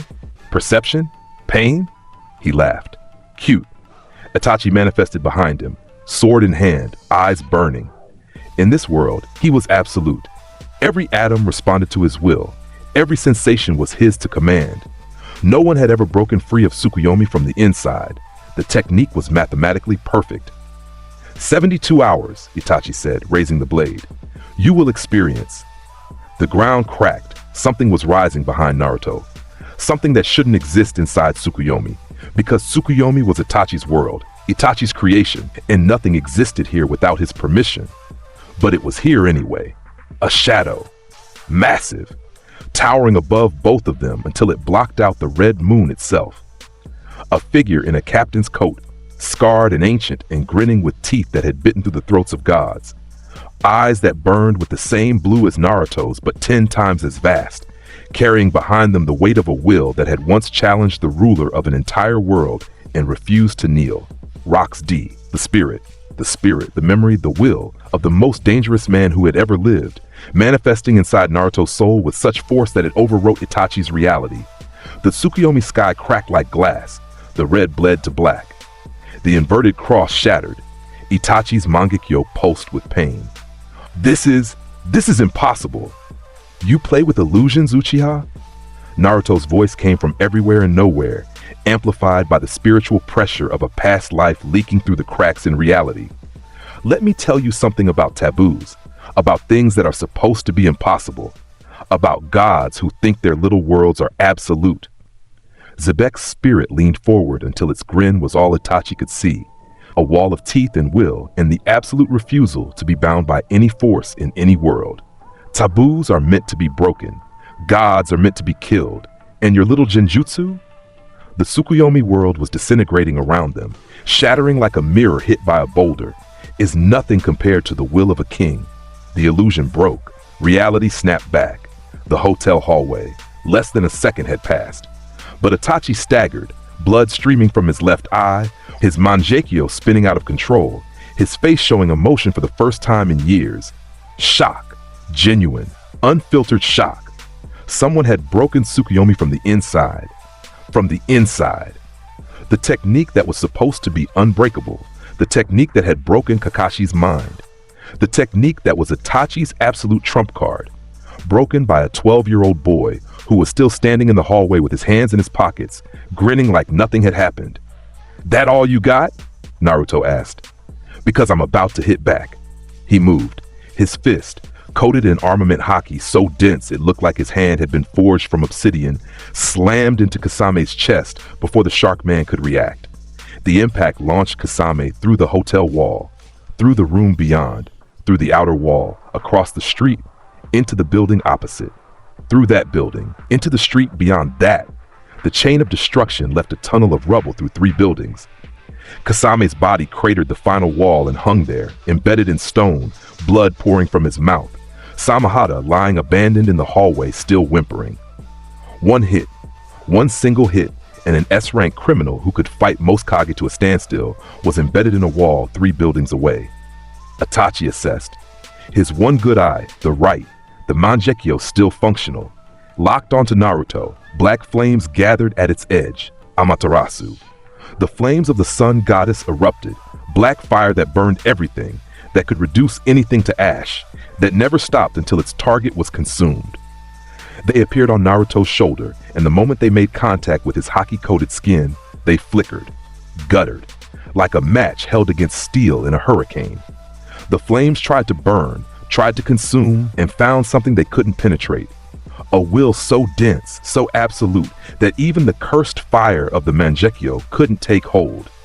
Naruto brushed the Amaterasu off his shoulder like soot, flicked the black flames onto the hallway floor where they burned through wood harmlessly. "Fire," he said. "You tried to burn me with fire." He started walking toward Itachi. "The man I used to be fought people who could melt islands, who could split oceans, who could erase countries from maps." Each step was heavy. Each step made the building tremble. "You think a little campfire on my shoulder is going to work?" Itachi made his decision in a fraction of a second. The same decision Orochimaru had made in the Forest of Death. Survival over mission. He turned Amaterasu on the hallway itself, creating a wall of black fire between himself and Naruto, and used the half-second of cover to flicker away. Grabbed Kasame's unconscious body from the rubble across the street with a shadow clone, and vanished, gone. 2 S-rank Akatsuki members, gone, fled. From a 12-year-old in a hotel hallway, Jiraiya arrived 30 seconds later, crashing through a window, battle ready, sage mode half-activated, fists clenched. He saw the destroyed hallway, the tunnel of rubble through 3 buildings, the still burning Amaterasu on the floor, Naruto standing in the middle of it all, unscratched, picking his ramen bowl back up from the table. "What? Naruto, what happened?" I sensed. Itachi Uchiha and Kasame Hoshigaki happened. Naruto slurped a cold noodle. They ran. Slurp. "Can you find me a place with better ramen? This hotel sucks." Jiraiya stared at the destruction, at the boy eating noodles in the middle of it, at the whimpering sentient sword abandoned against the wall. The toad sage sat down heavily on the ruined floor and put his face in his hands. "You're gonna give me a heart attack, kid." "Then you should train harder, old man." They found Tsunade in Tanzaku Town.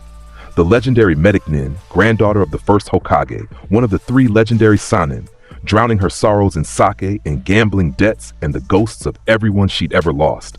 Jiraiya made his pitch. Come back to Konoha, become Hokage, protect the village. Tsunade laughed in his face. "Hokage? That title is a joke. Everyone who chases it dies. My grandfather, my granduncle, Dan, Nawaki, the 4th. They all died for that stupid hat in that stupid village." She was drunk. Her eyes were red. Her fist hit the table hard enough to crack it. "I'd rather die than wear that hat." Naruto, sitting at the end of the table, finishing his 3rd bottle of juice, set it down and spoke without looking up. "Then don't." Both Sanin looked at him. "Don't become Hokage," Naruto said. "You're right, it's a stupid hat. Ruling one village? That's a small person's dream. I told the old man that when I was 5. He finally looked at Tsunade, and his gaze had that weight to it, that ancient heaviness that didn't belong in a child's face. "But you're also wrong. You're running. You're hiding behind your dead people because living is harder than mourning. That's weak." Tsunade's face contorted. "You little, I'm going to be king of the world," Naruto said, standing up. "And on the way to that throne, I'll need a medic. The best one alive. That's you." He reached into his pocket and pulled out a coin, flipped it into the air, caught it, slapped it on the back of his hand.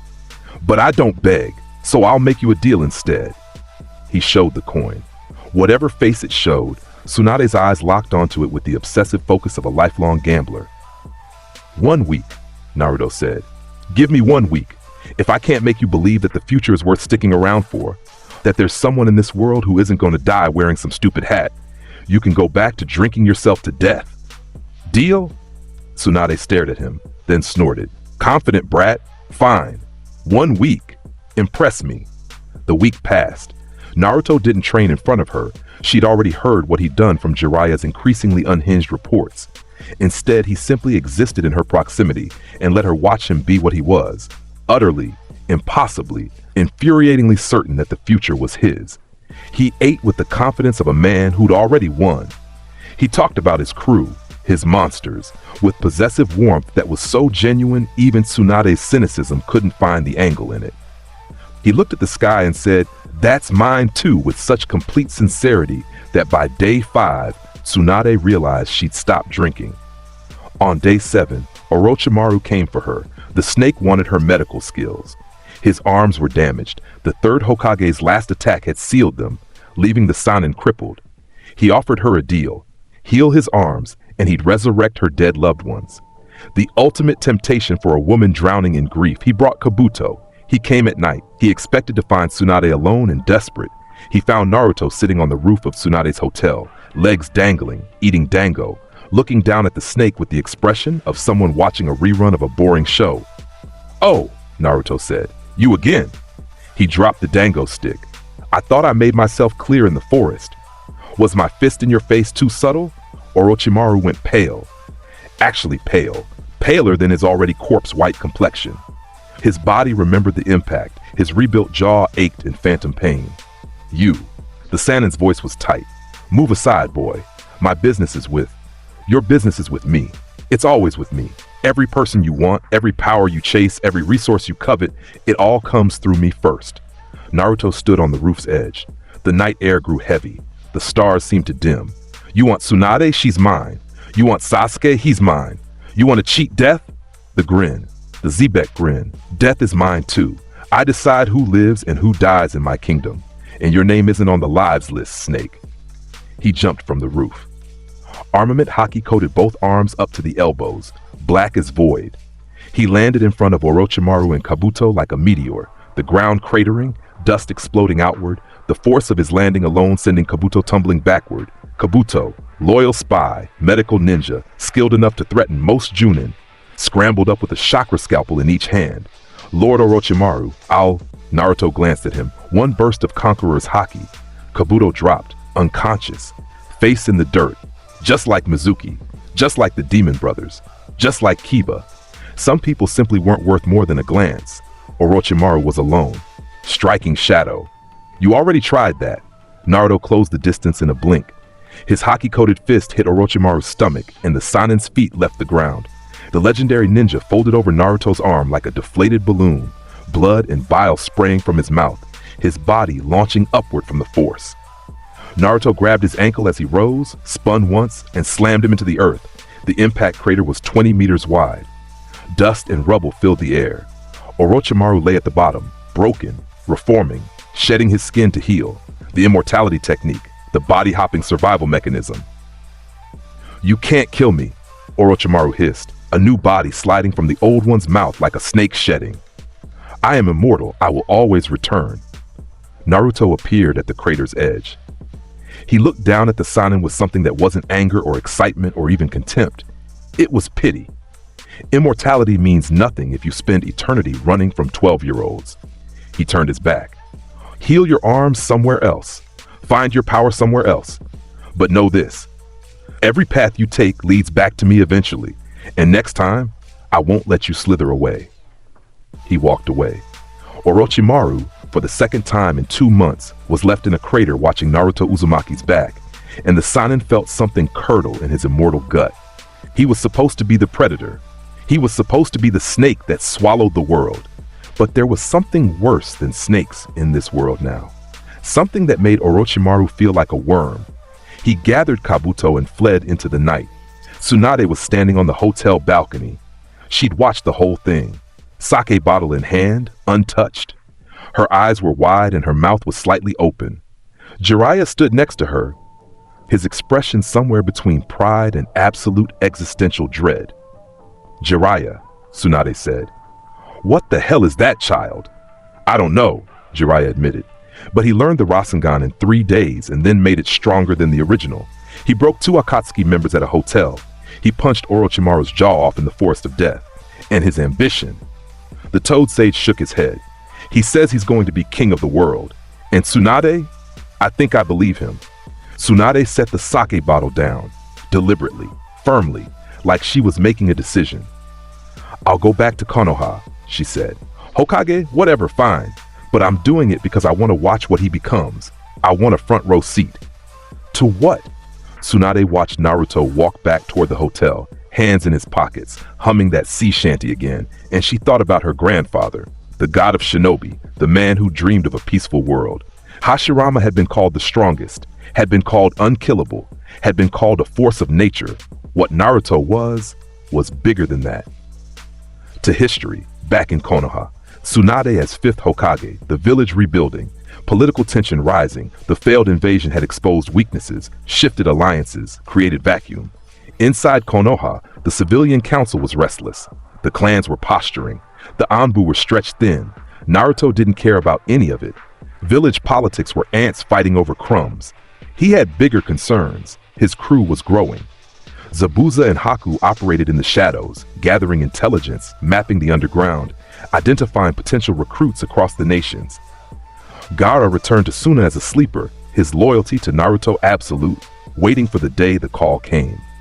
Neji trained in private, his Byakugan evolving under the pressure of knowing what Naruto expected of him. His techniques sharpening toward a future where the branch house seal was ash and the Hyuga's cages were kindling. But Naruto needed one more piece, the one that had been orbiting him since the academy. The one whose potential was vast and whose anger was a perfect fuel for the fire Naruto wanted to build, Sasuke Uchiha. The curse mark itched. That's what Sasuke would have said if anyone asked, which nobody did, because Sasuke didn't talk about things like that. The mark Orochimaru had left on his neck in the Forest of Death, before Naruto had appeared and punched the Sannin into next week, pulsed with foreign chakra, whispered to him in his sleep, promised power. And Sasuke needed power. He needed it the way drowning men need air, because Itachi was out there. His brother, the man who'd killed everyone, left Sasuke alive and said, "Hate me, grow strong, come to me when your eyes are the same as mine." But here was the problem. Naruto, every day, the gap between Sasuke and Naruto grew. Every revelation, the Bell Test, the Wave Mission, the Forest of Death, the Chunin exams, the invasion, the Akatsuki fight, every single one showed Sasuke a boy his age who operated on a level so far above him that comparison was insulting. Sasuke was gifted, a prodigy, an Uchiha genius with awakened Sharingan and growing skills. Naruto was a god wearing a Genin's clothes.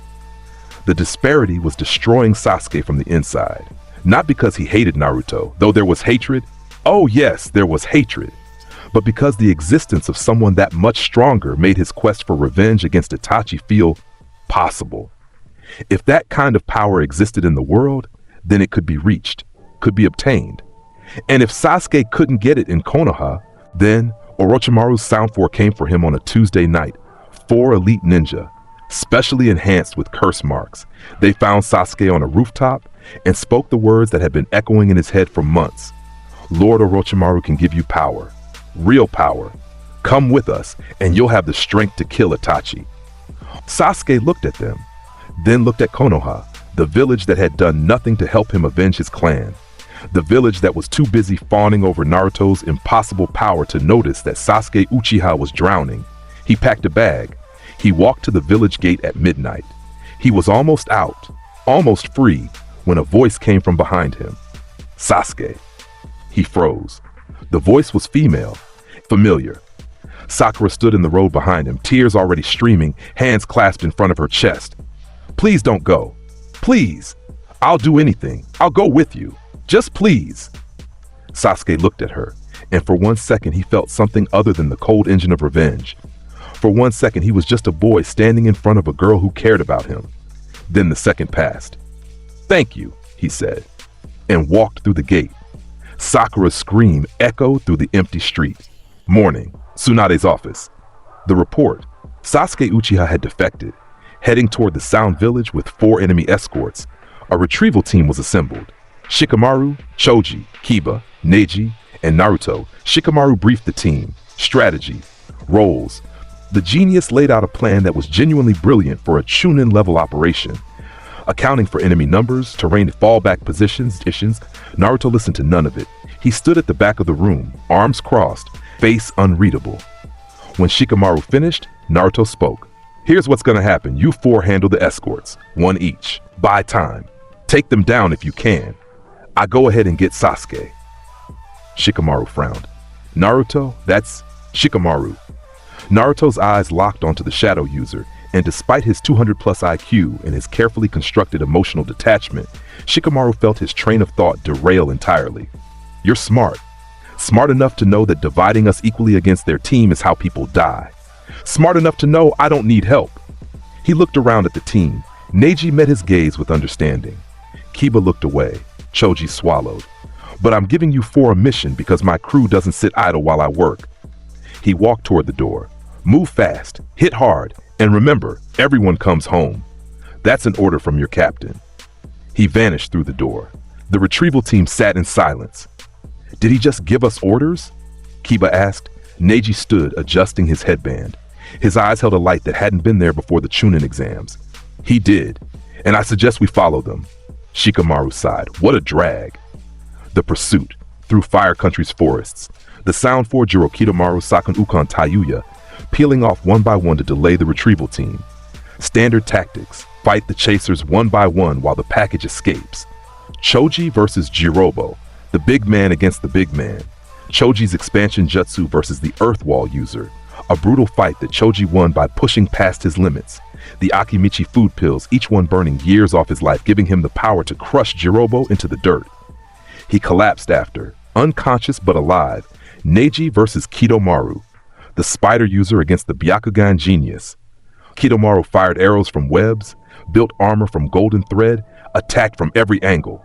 Neji's eyes saw everything. His palms deflected everything. And when the final arrow came, guided by a web aimed at his blind spot, Neji shifted his stance, felt for the intent using something he couldn't name, but which Naruto had shown him how to access. A fraction of observation Haki, learned through proximity to a king, and caught the arrow between 2 fingers. 8 trigrams, air palm. The vacuum strike hit Kidomaru at range and stopped his heart. Neji stood over the corpse, bleeding from a dozen wounds, and thought, Captain would say this was sloppy. Kiba versus Sakon Ukon. 2 brothers who shared a body against a boy and his dog. A messy fight, close range, savage, that Kiba won by sheer determination and Akamaru's fangs at the right moment. Shikamaru versus Tayuya, the flute user against the genius. Shadow versus Genjutsu.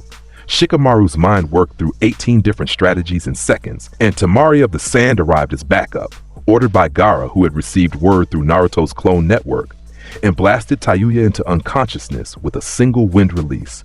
Sickle Weasel Jutsu. One by one, the Sound 4 fell. The path to Sasuke cleared, but Naruto didn't need the path cleared. He was already there. The Valley of the End.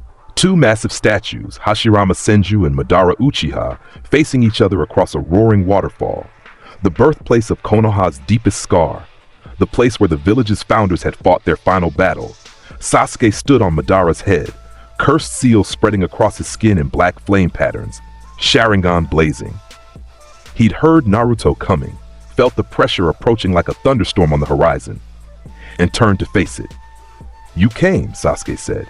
His voice was strange, strained, angry, relieved, confused, too many emotions for a 13-year-old to process. Naruto landed on Hashirama's head, hands in his pockets, grin on his face. He looked across the gap at his teammate, the boy he'd marked as his from day one, and felt nothing like the friendship or sadness or desperate hope that the village expected. He felt ownership, simple, absolute, possessive. Where do you think you're going, Sasuke? His voice carried over the waterfall's roar without effort. To Orochimaru, Sasuke's Sharingan spun. For power, for enough strength to kill Itachi. Something this village can never give me, something you. Something I what? Naruto tilted his head. Have too much of? Is that what's eating you, Uchiha? Sasuke's teeth clenched. The curse mark pulsed. I need to get stronger. You need to shut up and listen. Naruto took a step forward. The stone beneath his foot cracked. Orochimaru is a worm I've punched into the ground twice already. Whatever power he has to give you is secondhand garbage from a broken man running from everything stronger than him. That curse mark on your neck? It's a leash, a collar. He wants your body, literally wants to climb inside your skin and wear your eyes like sunglasses. Naruto's grin sharpened. You'd leave my crew? For that? Sasuke flinched. Your crew? I'm not in your. You've been mine since the day we sat on that rooftop and you told me your dream was killing one man.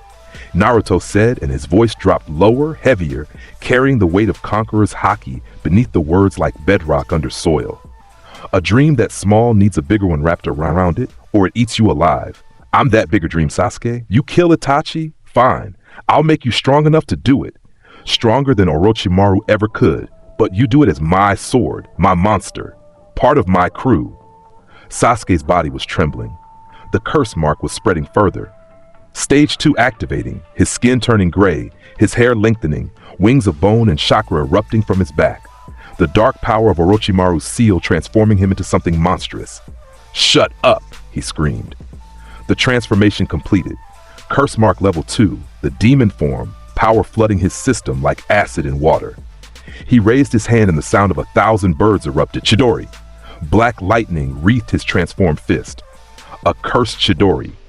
Enhanced by the curse mark, stronger than anything Kakashi had ever produced, strong enough to pierce Akagi's defenses.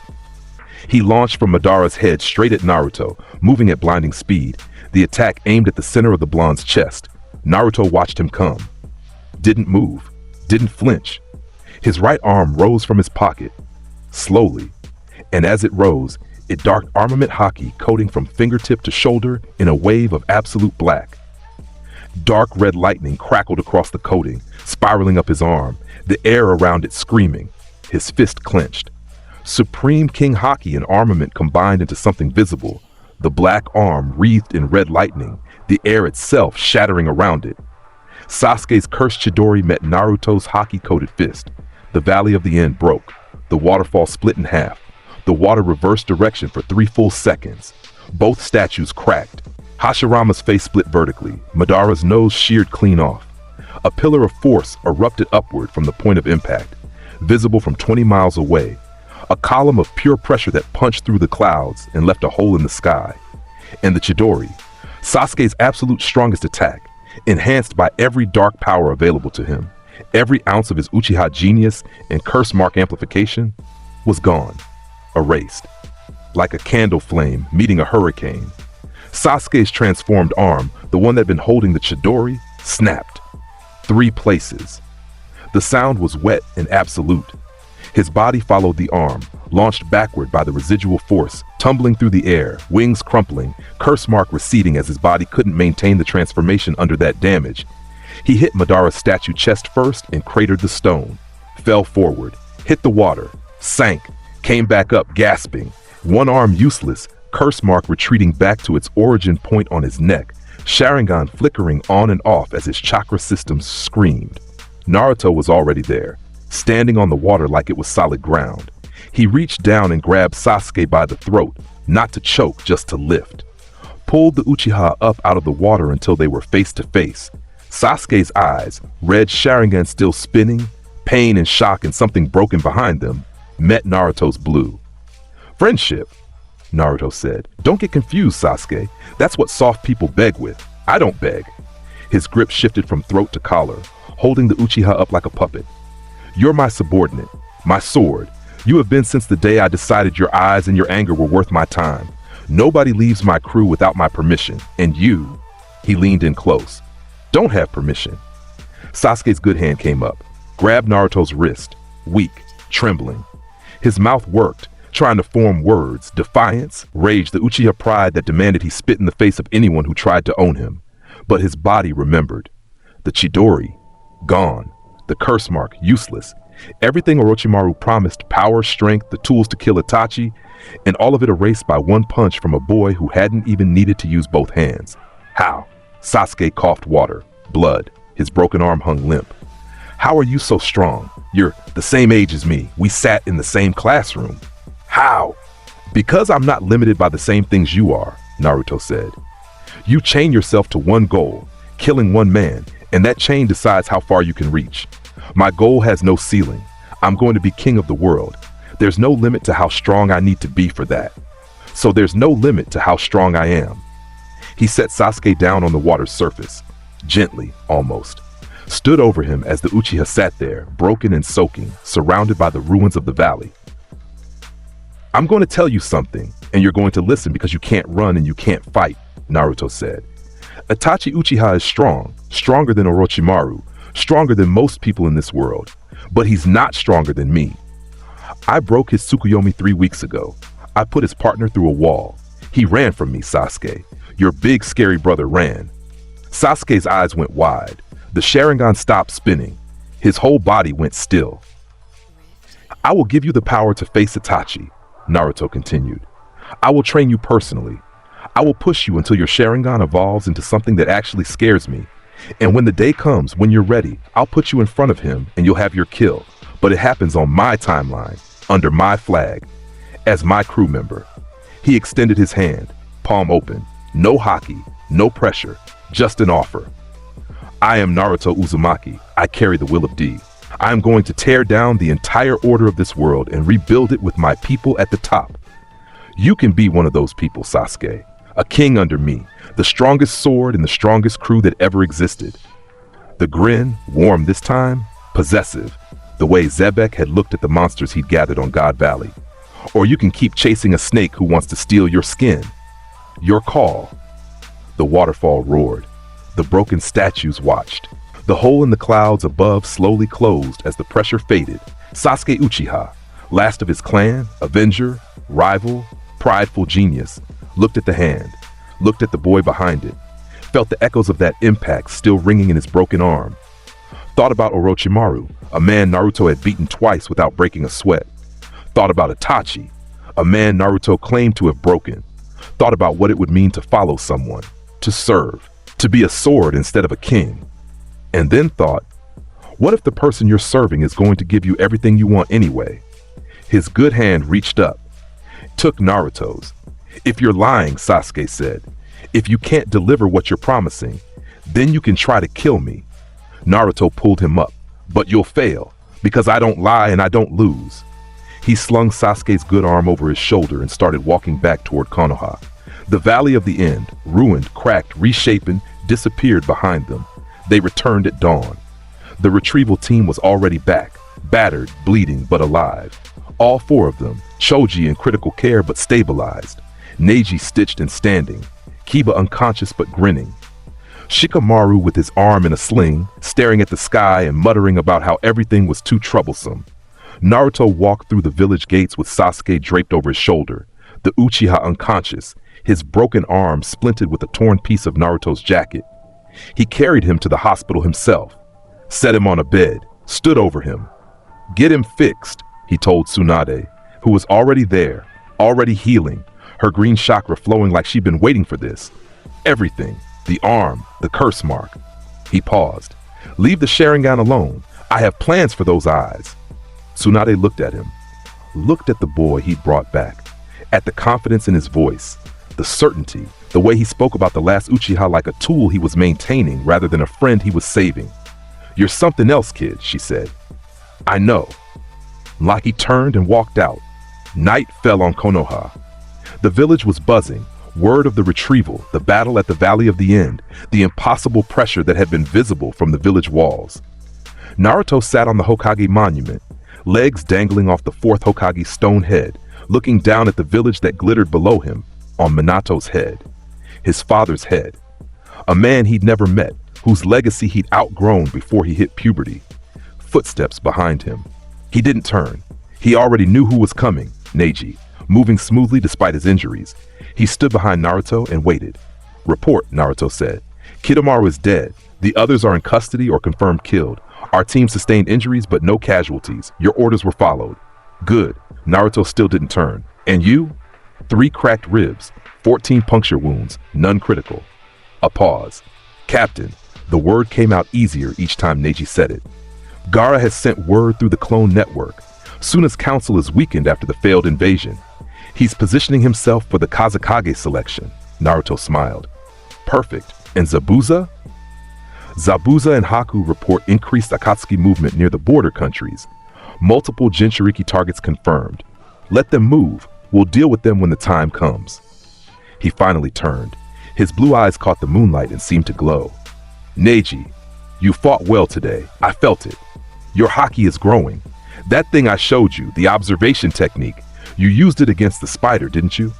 Neji's jaw tightened. A rare flicker of pride crossed his stoic face. I caught his arrow. I felt its intent before it arrived, as you described. Good. Naruto stood and clasped Neji's shoulder. The touch was brief and heavy with meaning. You're becoming what I knew you could be. When your seal is gone, and it will be gone, Neji, I promise you that. You're going to be unstoppable. The Hyuga looked at his captain, 12 years old, covered in river water and Sasuke's blood, standing on a monument to dead heroes while planning the conquest of a world. I believe you, Neji said. Naruto turned back to the village below, Konoha, his starting point, his launching pad. Soon, too soon for the world's comfort, he would outgrow it entirely. The Akatsuki were collecting tailed beasts. The 5 great nations were playing their political games. The legends and the Kages and the gods of this world were sleeping peacefully in their beds, convinced the status quo would hold. They were wrong. In the shadows, Zabuza sharpened a new blade, one worthy of a demon who served a king. Haku prepared poisons and ice that would freeze entire battlefields. In Suna, Gaara meditated beside a quiet Shikaku, learning to command the beast instead of fearing it. In the hospital, Sasuke's eyes twitched behind closed lids, Sharingan Tomoe spinning even in sleep, evolving towards something the Uchiha clan had only dreamed of. And Neji stood at his captain's side, Byakugan active, watching the horizon for threats. 5 monsters, gathered, ready, loyal to one boy who carried the will of a dead king from another world and the ambition to surpass even that king's legacy. Naruto raised one hand toward the moon, closed his fist around it. The way he'd closed his fist around a cloud on that rooftop a lifetime ago when Kakashi asked him about his dreams. This world has kings, he said to no one and to everyone. Kages, Sanin, tailed beasts, ancient clans, secret organizations pulling strings in the shadows. They all think they sit at the top. His fist tightened until his knuckles popped. Conqueror's haki leaked from his skin in faint wisps of dark red lightning, crackling against the night air, making the stone beneath him tremble. I'm going to show them what the top actually looks like. Below, in every corner of the village, people shivered in their sleep without knowing why. Dogs whimpered. Cats hid. A crack ran through the Hokage monument between the 4th and 3rd's heads, and nobody would discover it until morning. Somewhere far away, in a cave, in the darkness, wearing a mask with a single hole, a man who called himself Toby paused mid-step. His one visible Sharingan widened. He'd felt something. A spike of pressure that shouldn't exist, transmitted through the collective unconscious of the ninja world, like a scream through still water. What was that? He whispered to the darkness. The masked man stood in a cave that smelled like centuries and stale ambition, and his one visible Sharingan spun faster than it had in years. That pressure, transmitted through distance, through stone, through the fabric of whatever connected living souls in this world, had tasted like something that shouldn't exist, like a flavor from a story older than the Sage of Six Paths himself. Obito Uchiha, wearing the name Toby, wearing the mask, wearing the ghost of Madara's plan, like a dead man's coat, turned to the shadowed alcove where the Gedo statue sat half full of tailed beast chakra. 7 more to collect. The plan was on schedule. The infinite Tsukuyomi was still achievable. Everything was still under control, everything except that boy. He'd read the reports, Kisame and Itachi's failed extraction, the impossible power that didn't register as chakra or Biju energy or anything in the known system. A 12-year-old Jinchuriki who'd broken Tsukuyomi from the inside and punched an S-rank missing nin through 3 buildings with a single swing. Zetsu, Obito said to the shadows. The plant man peeled from the cave wall, half white and half black, grinning with both faces. You felt it too. What is it? Something old, Black Zetsu said. something that doesn't belong in this world system. Mother felt it once, a long time ago, a will from somewhere else, somewhere across the gap between realities. Obito's eye narrowed behind the mask. Can the plan still work? Black Zetsu's grin widened.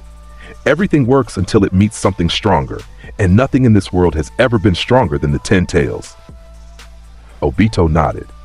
Let himself believe it. Sent orders down the chain, accelerate the timeline, collect the remaining beasts faster, and send Itachi back to the Nine Tails host, this time with full authorization to use lethal force if the target resisted. The machine was moving faster now, and the boy at its center had absolutely no intention of stepping out of the gears. 3 weeks passed. Naruto spent them the way Xebec had always spent the lulls between storms, building, training his crew in small groups through shadow clone proxies scattered across the continent. Sasuke's arm healed. His Sharingan grew a third Tomoe, then began to burn with something new when rage took him during sparring sessions. Neiji's Tenketsu strikes now carried a thin layer of armament coating he'd learned to mimic through raw proximity to Naruto's will. It halved the effort needed to shut down an opponent's chakra. Gaara sent reports from Suna.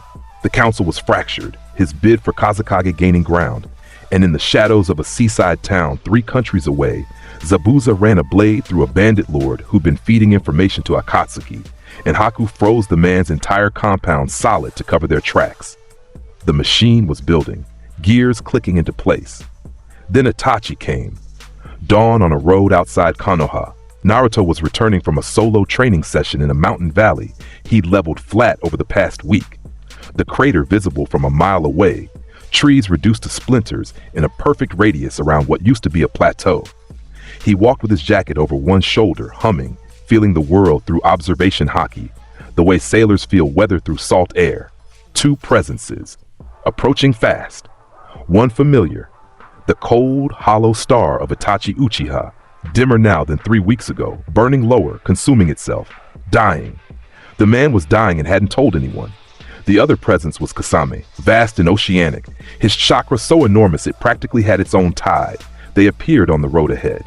Itachi in his cloak, face gaunt, eyes bruised with exhaustion.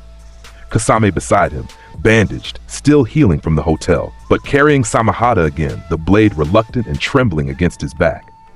Twice, Naruto said, stopping 20 meters away. He tossed his jacket onto a roadside boulder. You've come at me twice now, Uchiha. Most people learn from the first beating. Itachi's Manjikyo was already active. His face showed nothing, the same mask of emptiness he'd worn since the night he killed his family. But something in the set of his shoulders was different. Final. This time is different, Itachi said. His voice carried the weight of a man who knew exactly how many breaths he had left. I'm not here to capture you. I'm here to test something. Kasame glanced at his partner. Itachi, if you're as strong as I think you are, Itachi continued, ignoring Kasame, his spinning eyes locked on Naruto's blue, then Sasuke might actually survive what's coming. That's all I need to know. Naruto's grin faded. His head tilted. Observation. Haki read the man like an open book. The sickness eating his lungs, the medicine keeping him upright, the countdown written in his flickering chakra. And underneath it all, love. Buried so deep it had calcified into something that looked like cruelty from the outside. Love for a brother he damned himself to protect. You're dying, Naruto said. A statement of fact. Itachi's mask cracked for a fraction of a second, just a twitch around the eyes. Fight me, Itachi said. One real exchange. Give me everything. Naruto stared at him, then laughed, short, sharp, without mockery. You want to see if I'm strong enough to keep your little brother safe after you're gone. That's what this is. He cracked his neck. Fine, I'll give you what you want, but you're going to give me something too. He moved. There was no walking, no build-up, no escalation through stages. Naruto went from standing still to existing inside Itachi's guard in a time frame that made Kasame's shark eyes go wide. His right fist, armament haki coating it blacker than obsidian, crashed into Itachi's ribcage. Itachi's Susanoo materialized in the same instant. The spectral warrior, ribcage of orange chakra, forming between them like a wall of divine force. The ultimate Manjikyo defense. The thing that had tanked attacks from Kaji-level opponents, Naruto's fist went through it. The Susanu's ribcage cracked on impact like glass hit with a hammer. Armament Haki punched through spiritual energy the same way it punched through physical matter, because it was willpower made solid, and Naruto's will was bigger than any technique that had ever existed in this world. The spectral bones exploded outward in fragments of amber light. Itachi's body took the hit. He flew backward, ragdolling through the air with blood erupting from his mouth, his already damaged lungs collapsing further, his Susanoo disintegrating around him like a broken lantern. Kasame roared, "Itachi!" He swung Samahata, the blade unfurling its scales, mouth opening, lunging for Naruto's chakra with predatory hunger. Naruto caught the blade again. Same hand, same grip, and this time instead of just releasing Haki through it, he squeezed. Samahata's scales cracked. The sentient blade screamed, a high, keening sound that was almost pitiable, and went limp in his grip, submission total, its consciousness crushed flat by the weight of a king's will. "You saw what happened last time," Naruto said, holding the broken blade up to Kasame's face. "You came back anyway. That's either loyalty or stupidity." He tossed Samahata aside. The blade clattered against stone and didn't move again. "I'll decide which one it is after I'm done with your partner." He turned back to Itachi. The Uchiha was on one knee, blood running from his mouth, his manjikyo spinning erratically. His Susanoo tried to reform, getting to the full skeletal stage, the armored warrior rising around him with a blade and shield made of pure will. Naruto walked toward it. Each step cracked the road. Crimson lightning arced across his shoulders.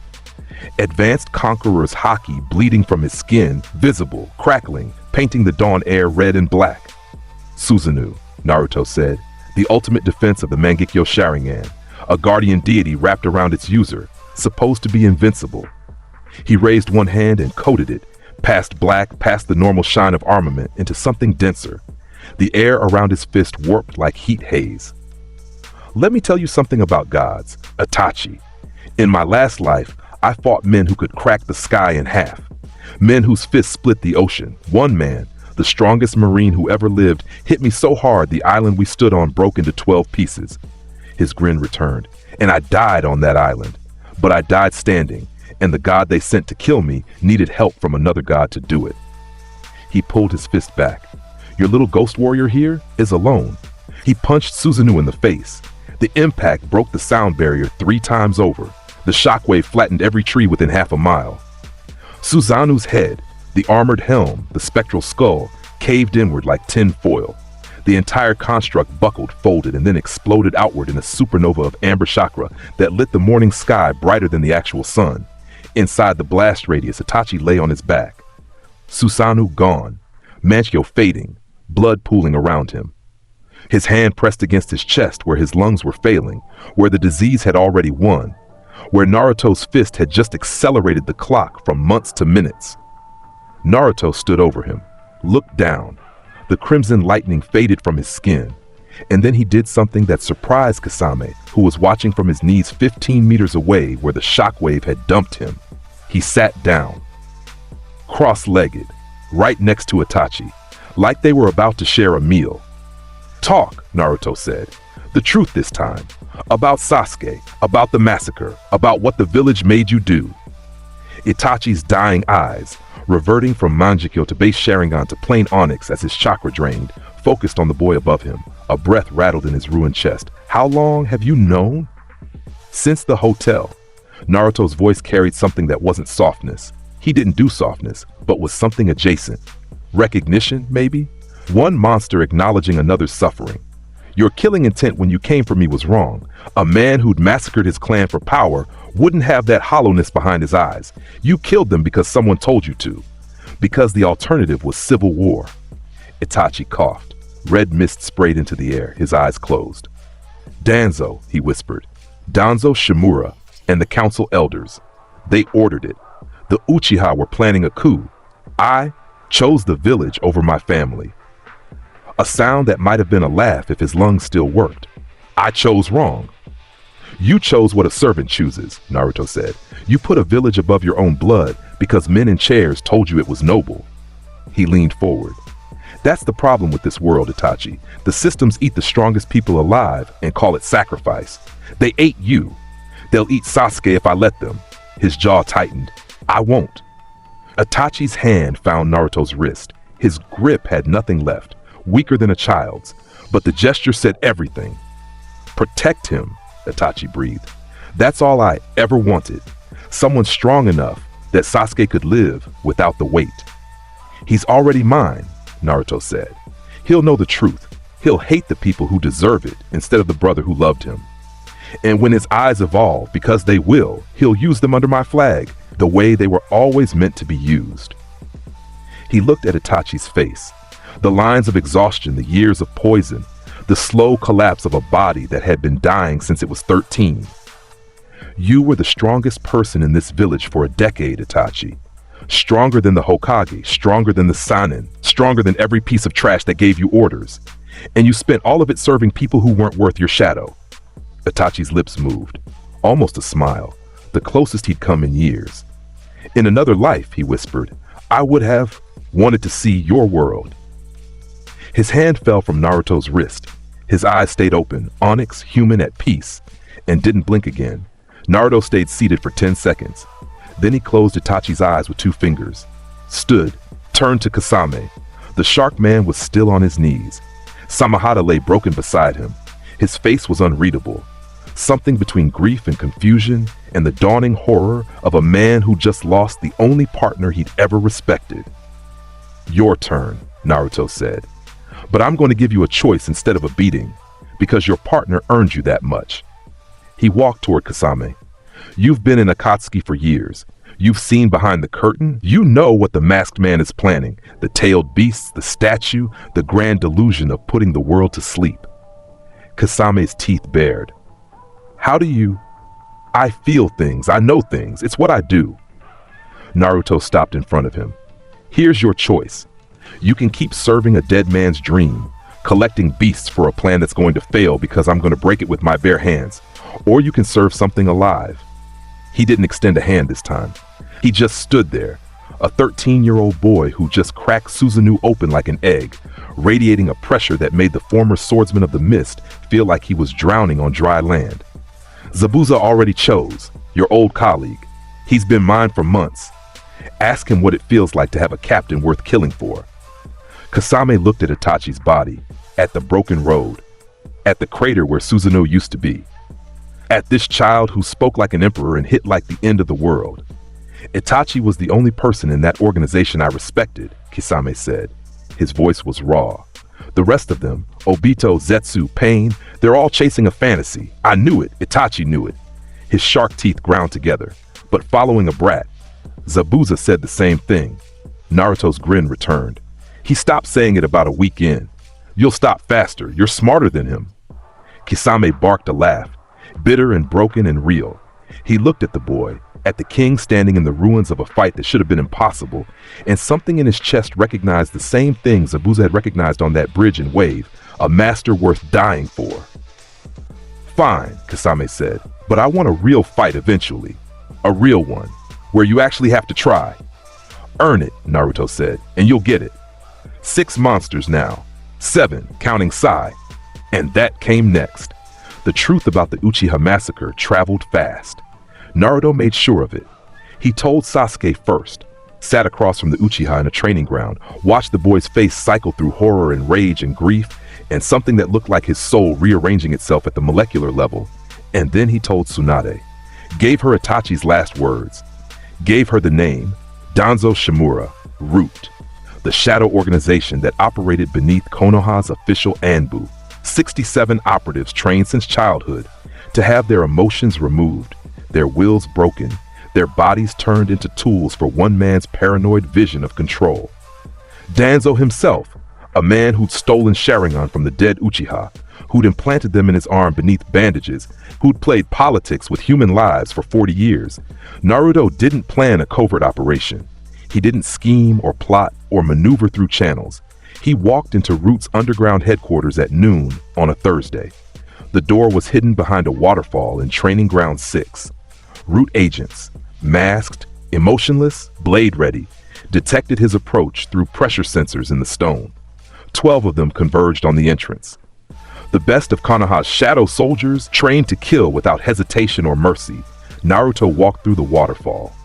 Water parted around him, physically pushed aside by the aura leaking from his skin.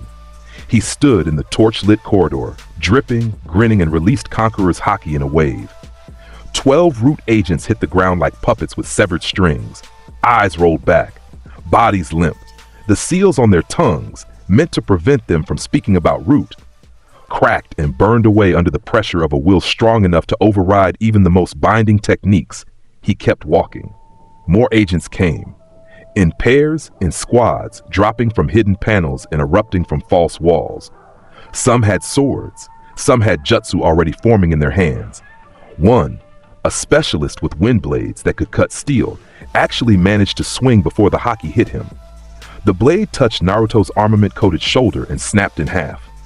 The agent's unconscious body hit the wall a second later. 40 root operatives, the entire active roster. Naruto walked through their headquarters like a man walking through a field of tall grass, and every single one of them fell without him raising a fist. Conqueror's Haki alone. Nothing else needed. He found Danzo in the deepest chamber. The old Warhawk sat behind a desk that was older than Konoha itself, his one visible eye watching a bank of screens that showed every corridor now littered with unconscious bodies. Naruto Uzumaki, Danzo said. His voice was flat, unimpressed. The voice of a man who'd spent a lifetime refusing to be intimidated. I always knew you'd be a problem. You always knew you'd die in this chair, Naruto corrected. He pulled a chair from the wall, spun it backward, and sat in it facing Danzo with his arms crossed over the backrest. Let me tell you what's about to happen. In about 15 minutes, a shadow clone of mine is going to walk into the council chambers upstairs. It's going to show them documents I pulled from Itachi Uchiha's body, mission orders signed in your hand, authorizing the massacre of the Uchiha clan. It's going to show them records of stolen Sharingan, the ones under those bandages on your arm. And it's going to play a recording seal of your root agents confessing everything under Yamanaka interrogation. Danzo's eye narrowed. By the time that clone finishes talking, Naruto continued, your reputation, your political power, your decades of shadow governance, all of it turns to ash. The civilian council that used to take your orders, they'll be fighting over who gets to denounce you first. The elders who backed your decisions, already looking for exits. The grin widened. You spent 40 years building a kingdom in the shadows, old man. I'm burning it down in 15 minutes. Danzo's hand moved toward his arm, toward the stolen eyes, toward the Izanagi he'd prepared for exactly this kind of cornered moment. His chakra spiked. Naruto appeared behind him. He hadn't stood from the chair. Or maybe he had, and the speed was simply beyond what Danzo's single eye could track. One Haki-coated hand closed around Danzo's wrist, pinning the bandaged arm flat against the desk. Don't, Naruto said, his mouth beside Danzo's ear. Those stolen eyes won't save you. Izanagi rewrites reality for 10 seconds per eye. I can hit you 11 times in 1 second. The math doesn't work, Danzo. The old man's body went rigid. His stolen Sharingan beneath the bandages spun wildly, panicking, recognizing through their dead owners' residual consciousness that the thing holding them was beyond their ability to combat. What do you want? Danzo hissed.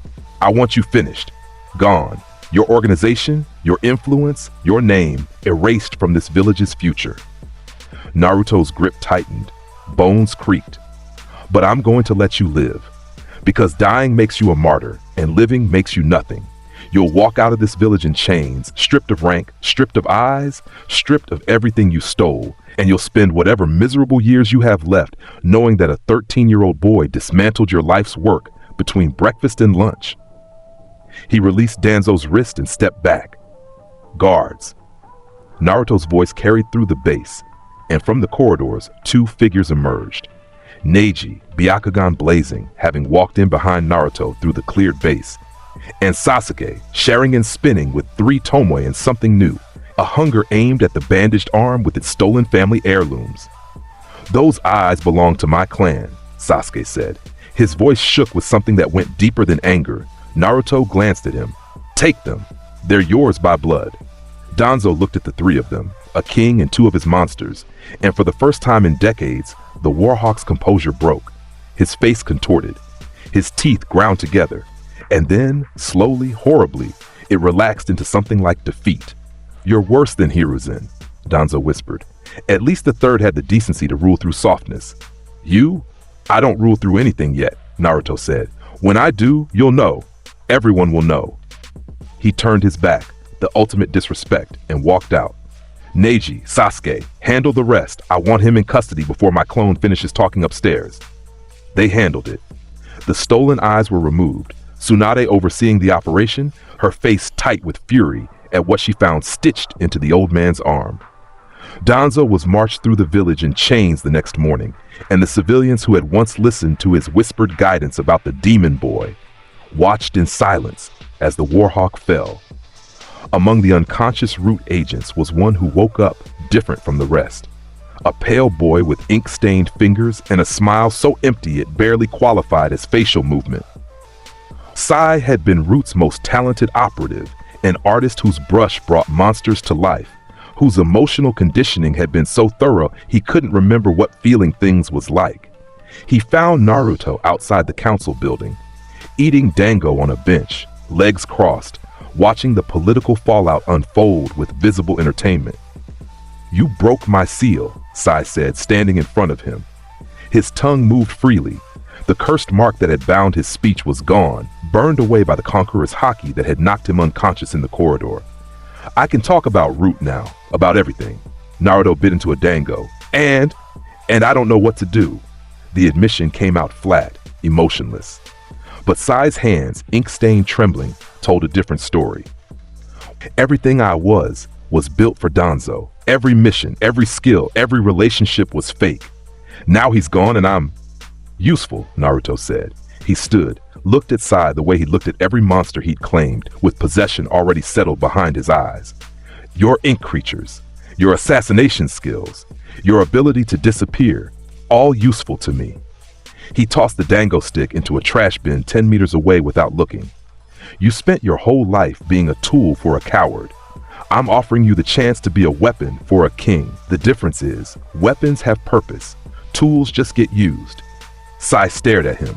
That fake smile twitched, became something almost real for a fraction of a second. "I'll follow you," Sai said, "until I figure out what following someone is supposed to feel like. You'll figure it out faster than you think." Naruto clapped him on the shoulder and walked on. "Welcome to the crew. 7 monsters now, 8 counting Sai. The village's shadows belonged to him. Its politics were reshaping around the gravity of his presence. Tsunade ran the hat, the paperwork, the daily operations, and increasingly she made decisions with one eye on what the boys she'd chosen to back would think of them. But Konoha was still just one village. The world was bigger. And the biggest threat in it was about to knock on the door. Pain came to Konoha on a morning that smelled like rain. 6 bodies. 6 paths. The Deva path at the center, orange-haired, ringed purple eyes, piercings catching light. The animal path summoning monstrous creatures. The Preta path absorbing chakra. The Asura path bristling with mechanical weaponry. The human path reading souls through touch. The Naraka path with its Hell King judge. 6 corpses wielding the power of a god, controlled by one man miles away, Nagato, the Renegade's true wielder. The emaciated genius pulling strings from a paper throne. They entered from 6 directions simultaneously. The outer walls exploded inward in 6 places. Buildings went up in smoke. Konoha ninjas scrambled to respond. Anbu, Junin, Chunin, Jinin, everybody fighting, and being pushed back. The summoned creatures alone were the size of apartment blocks, crushing streets beneath their feet. Tsunade coordinated the defense from the Hokage Tower. Katsuyu spread healing slugs across the village.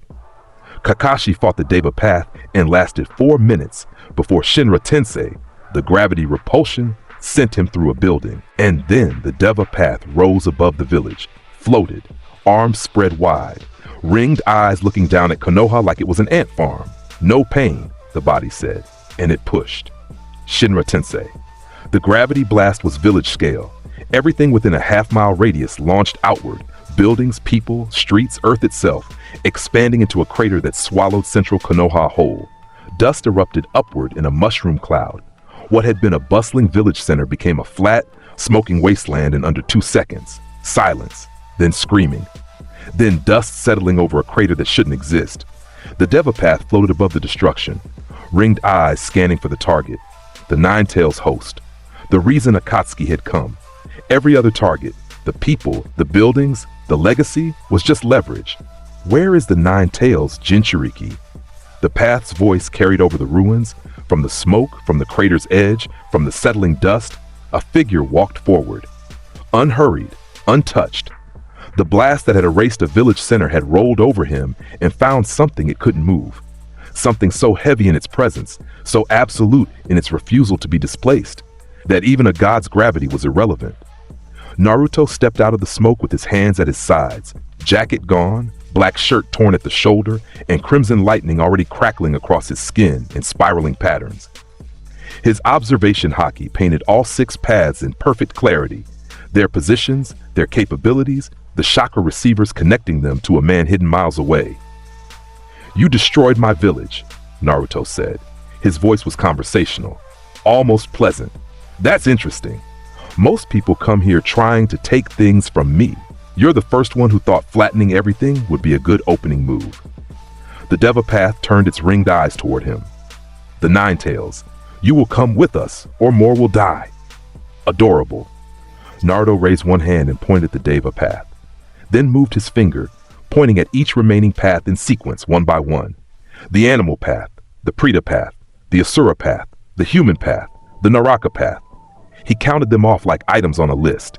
6, he said. "Let me tell you what's about to happen. I'm going to break your toys in numerical order, fastest to slowest, and then I'm going to walk to wherever you're hiding your real body and have a conversation with you that'll change your life." He lowered his hand. "Ready?" The animal path moved first, hands slamming together, summoning a massive multi-headed dog that filled the crater with its bulk. 3 heads, each the size of a house, jaws opening with killing force. Naruto vanished. Appeared above the dog, 100 meters up, with his right leg raised and coated in armament Haki to the hip. He dropped an axe kick onto the creature's central head. The impact sent a shockwave downward that cratered the ground beneath the summon again. A crater inside a crater. And the multi-headed dog didn't disperse or vanish back to its summoning realm. It simply stopped existing.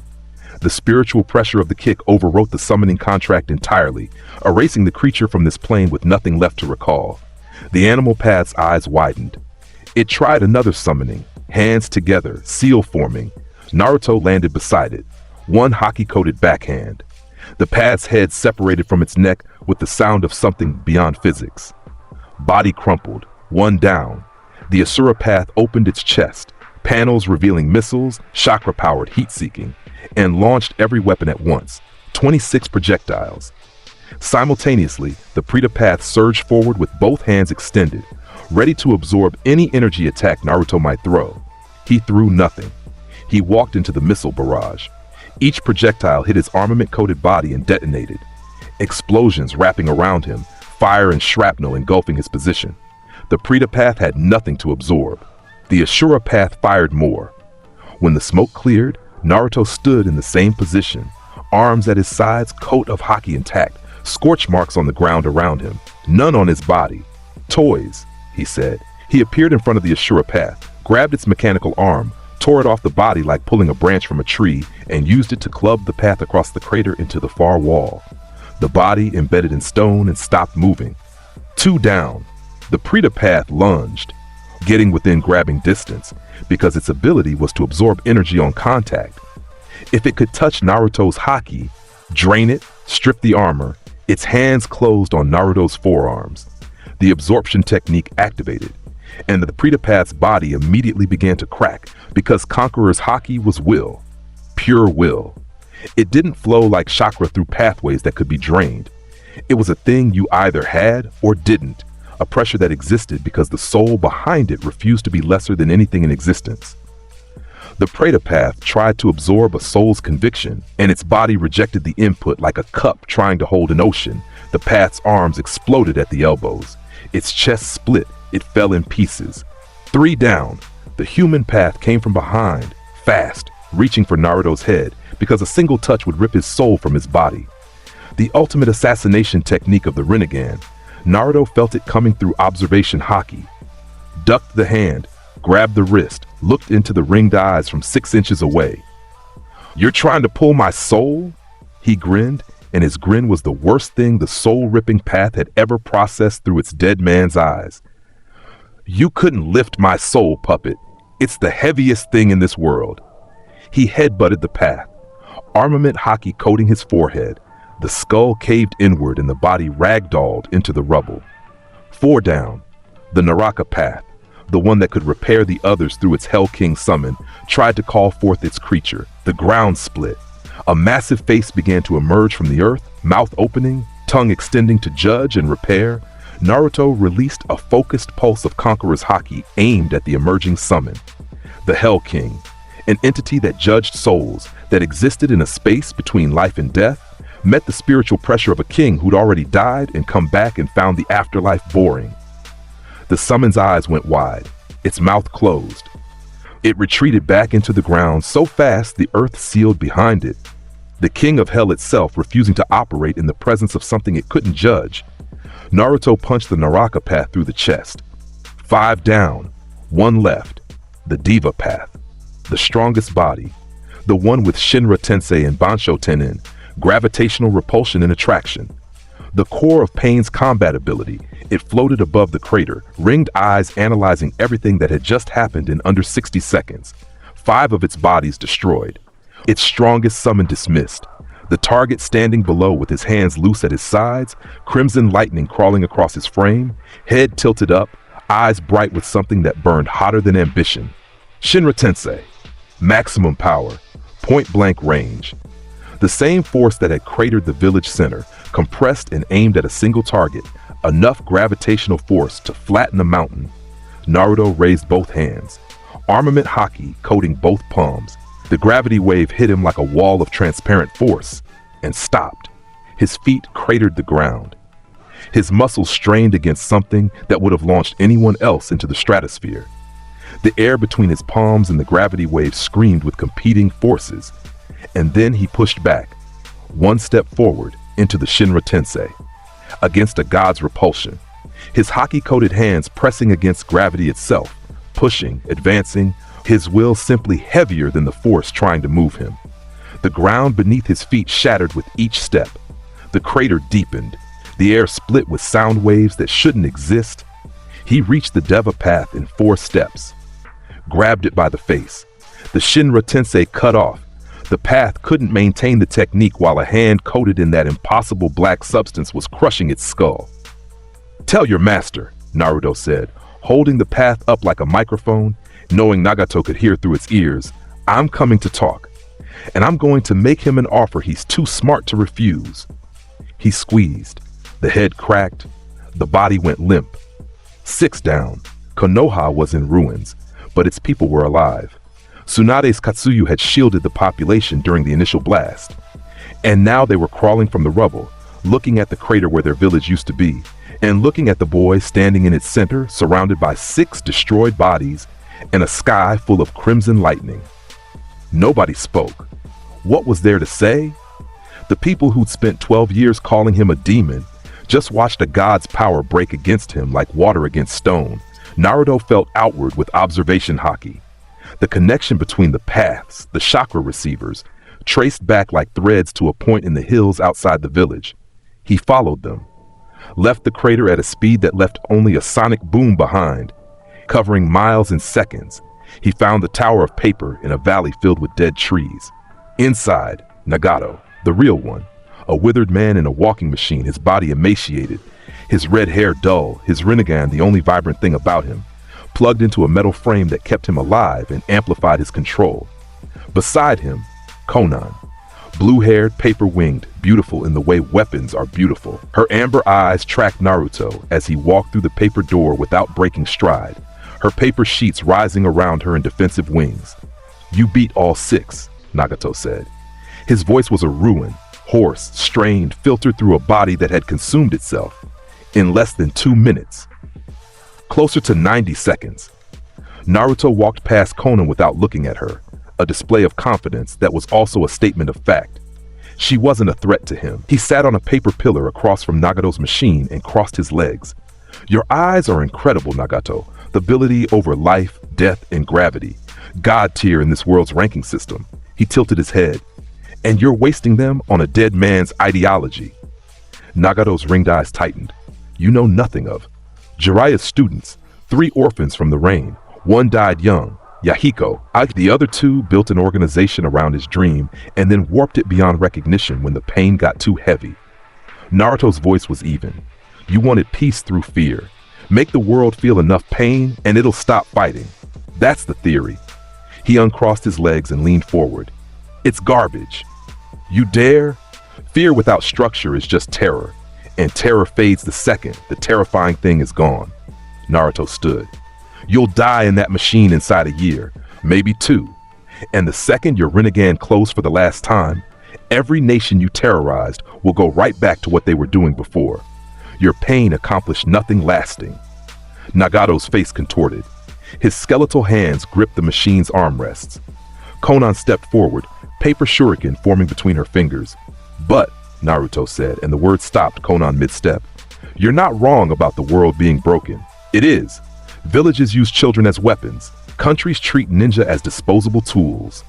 The strong eat the weak and call it policy, and the weak die in wars they didn't start for causes they don't understand. He walked toward Nagato, past Konan, whose paper hovered but didn't strike, held in place by something her body recognized before her mind could name it. The problem was never your diagnosis. It was your prescription. You tried to become a god of pain. I'm offering you something better. He stood before the Rinnegan's wielder, looked down at the broken body, the magnificent eyes, the dying genius who'd wasted his potential on a cycle of revenge. Serve me, Naruto said. Bring your eyes. Bring your angel. He glanced at Konan, the first acknowledgement of her presence, brief and absolute. Bring what's left of Rain. I will build something you couldn't.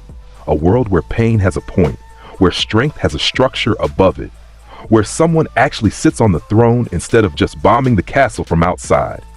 His hand extended, palm open, hanging in the air between them. Your friend Yahiko wanted to save the world. You wanted to break it into submission. I'm going to do both at the same time, and I need a Rinnegan to do it. Nagato stared at the hand. His Rinnegan, the eyes of the Sage of Six Paths, the ultimate dojutsu, spun with processing speed that bordered on precognition. He saw the boy's chakra. He saw the black and gold energy wrapped around his skeleton. He saw the thing inside this child that made tailed beasts go silent and God's techniques look like parlor tricks. Konan, Nagato said. Yes? Her voice was steady, barely. I think we just met the answer we've been looking for. Konan's paper wings folded. Her amber eyes studied Naruto. His stance, his certainty, the way he spoke to the most powerful man she'd ever known, like he was interviewing for a position. And something in her, the angel who'd spent a decade carrying a cripple's war on paper wings, relaxed for the first time since Yahiko died. Nagato's hand, skeletal, trembling, barely able to lift itself, reached out and touched Naruto's palm. One condition, Nagato said, restore my village. Rain has suffered enough. Rain will be my first territory, Naruto said. It'll stand taller than any hidden village in this world. Nagato's laugh was a wet, awful sound. A king who promises infrastructure. How refreshing. A king who delivers. Naruto's grip closed around Nagato's fingers. Welcome to the crew. The Rinnegan, the eyes of creation and destruction, now answered to a boy with the will of a dead pirate emperor. Konan came with them, the angel whose paper could fold reality, whose loyalty was absolute, whose tactical mind had run an entire organization from behind a dying man's throne. 9 monsters. 10. And the world's power balance was about to tilt so far that it couldn't tilt back. Naruto used Nagato's Rinne rebirth, negotiated, agreed upon, willingly given, to bring back those who died in Pain's assault. The cost was supposed to be Nagato's life. But Naruto had an answer for that too. Tsunade's medical jutsu, applied at the exact moment of Nagato's sacrifice, stabilizing his body through the chakra drain, keeping him alive. Barely. A thread of existence that Tsunade held with green glowing hands and sheer stubbornness. It worked. Nagato survived, weakened further, his body even more ruined, but alive. The Rinnegan still burning in his skull, a weapon too valuable to let die, Konoha rebuilt itself for the second time in a year. And this time, the villagers rebuilt around a new understanding. The boy they'd hated was the only reason any of them were alive. Fear was shifting into something else, something that tasted like faith. 2 months passed.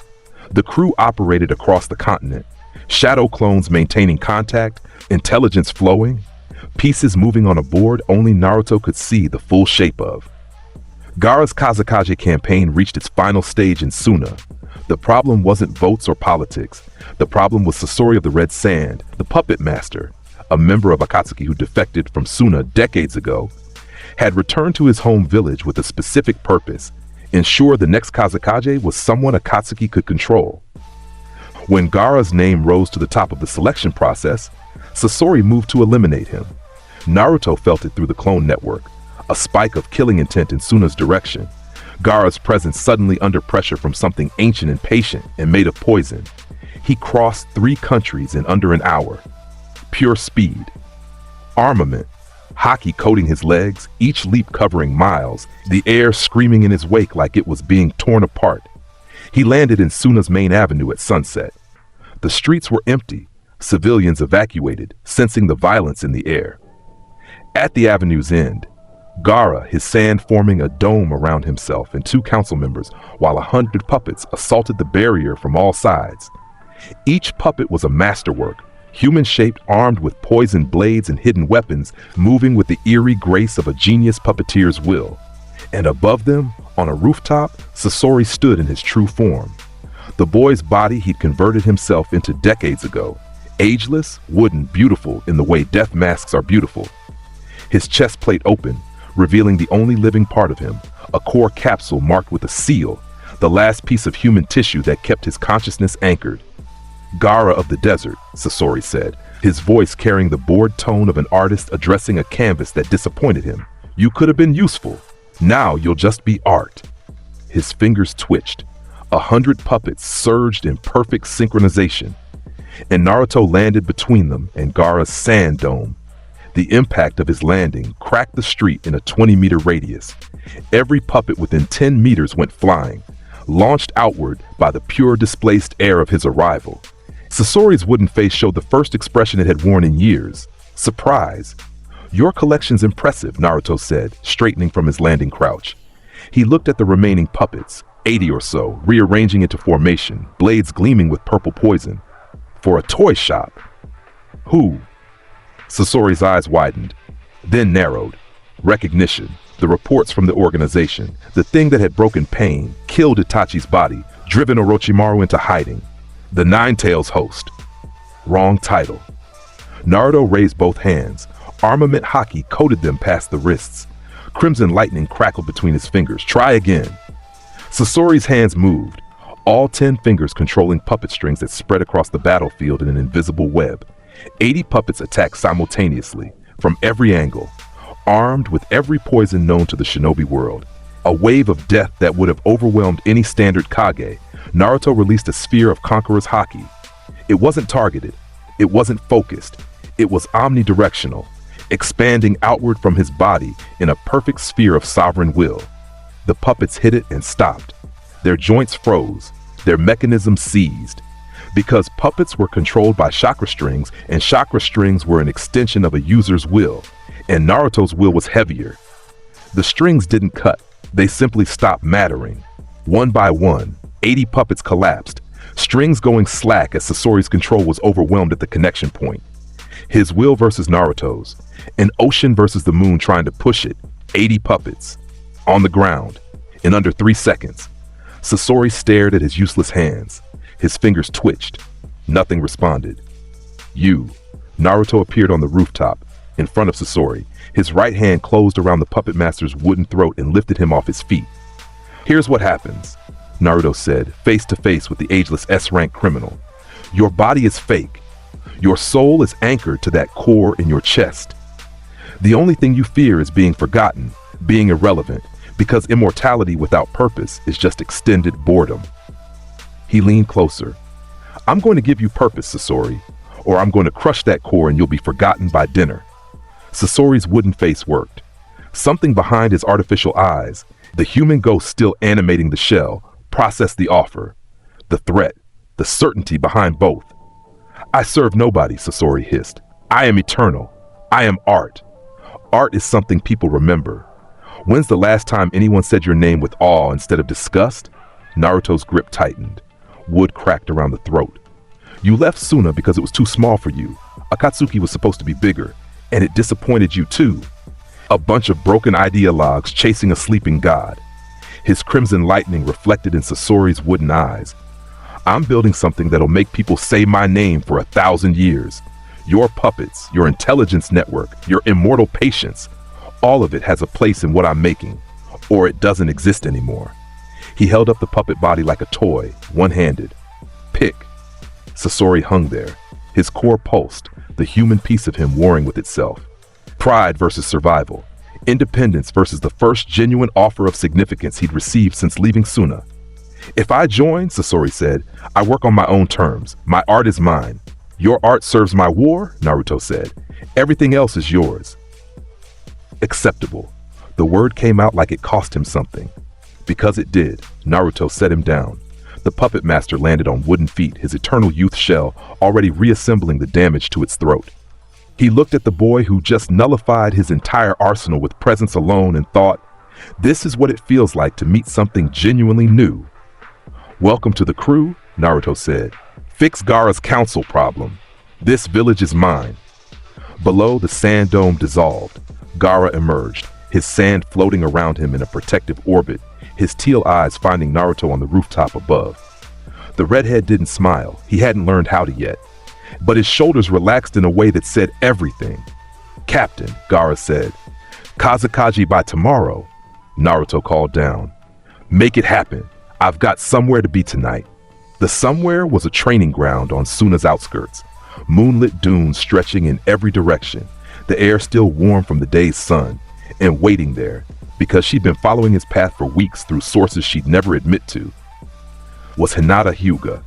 She stood in the sand with her mission pack over one shoulder, clearly having traveled hard.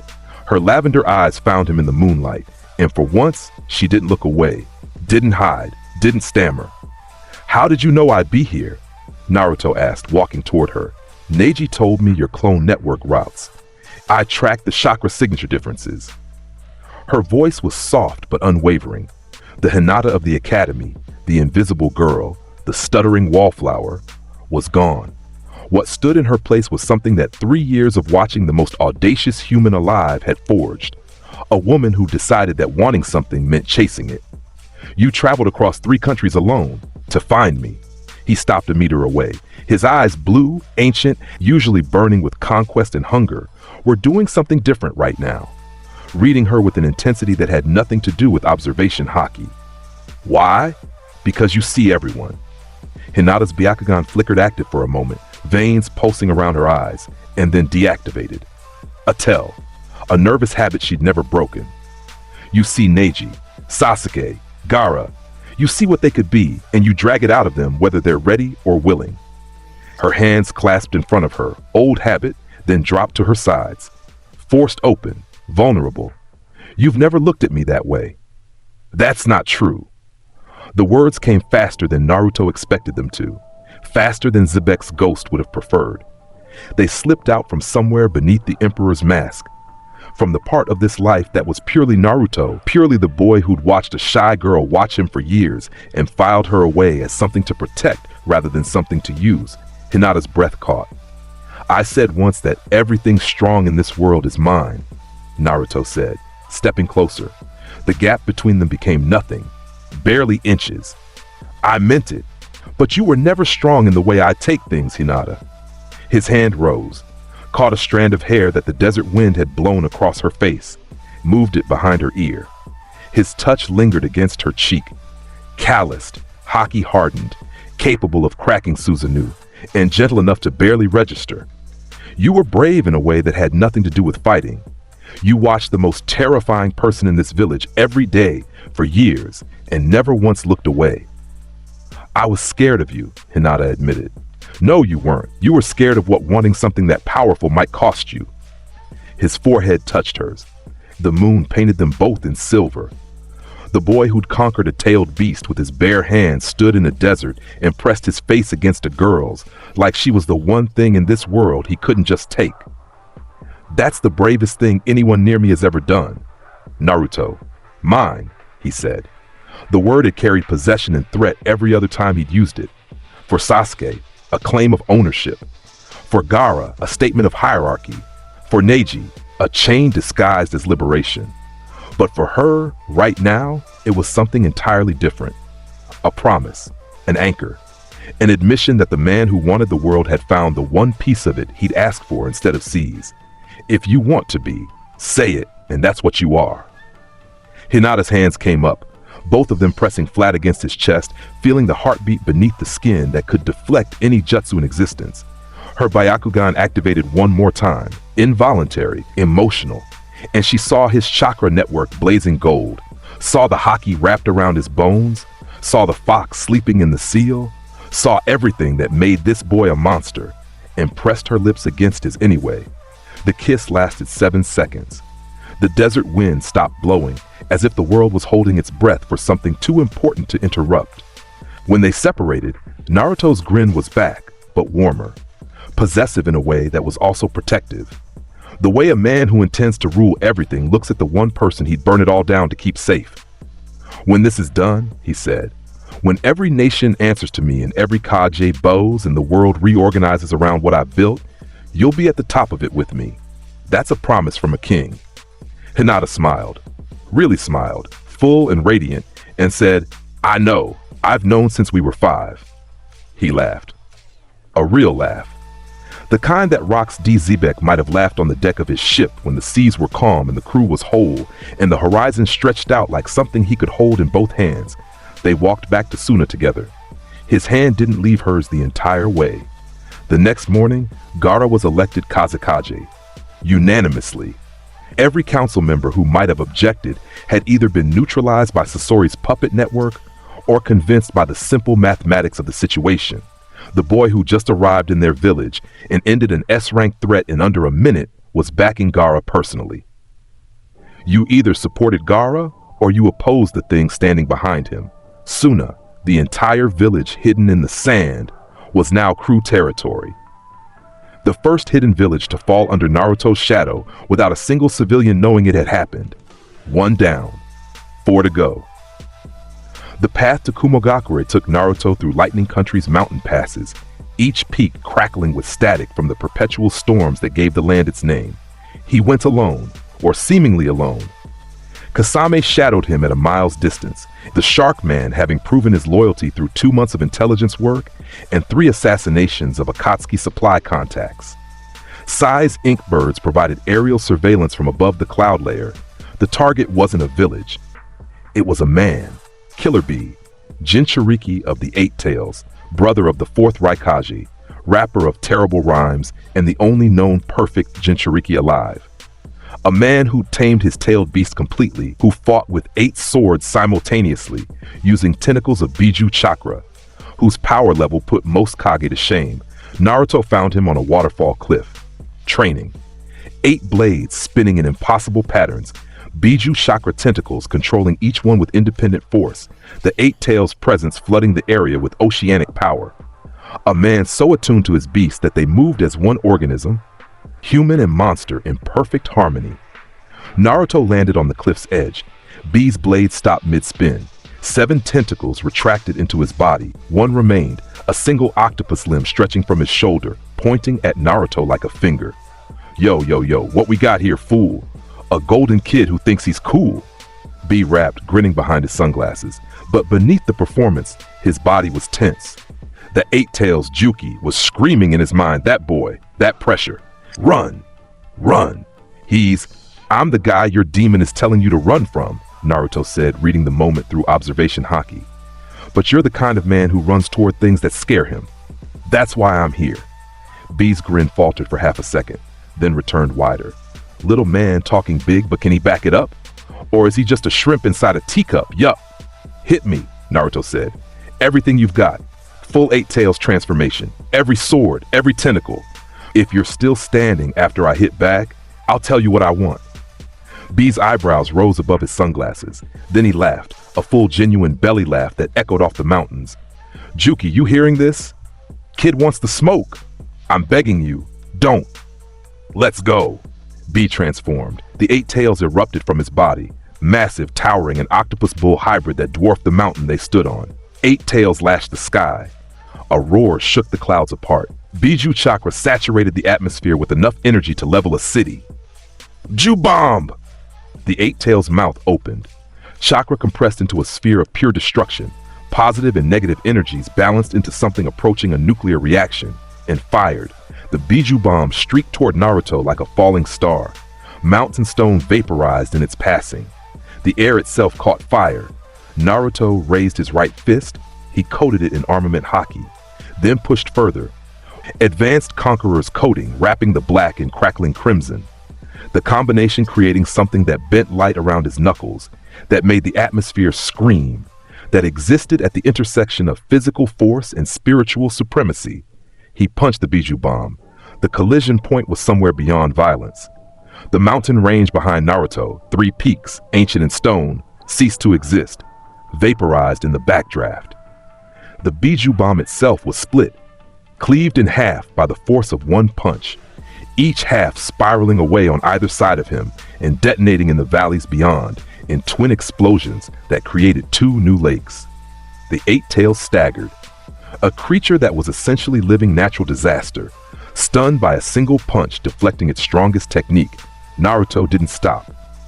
He launched upward, kicking off air itself, each impact creating a visible shockwave platform, and reached the 8 tails' face in 3 steps. His fist drew back. The Haki coating his arm had turned his entire limb into something that looked forged from the night sky. 8 Tails King Punch! He named it on the spot, because a move this strong deserved a name. His fist connected with Yuki's head, center mass, between the horns, and the shockwave from the impact split the clouds in a circle for 10 miles. The 8 tails' head snapped sideways. 2 of its horns broke off and fell like skyscrapers tumbling from the sky, crashing into the mountain range below and carving valleys where they landed. The 8 tails toppled, sideways, crashing into the earth with a seismic force that registered on sensors in 4 different countries. Its tentacles went limp, its eyes rolled.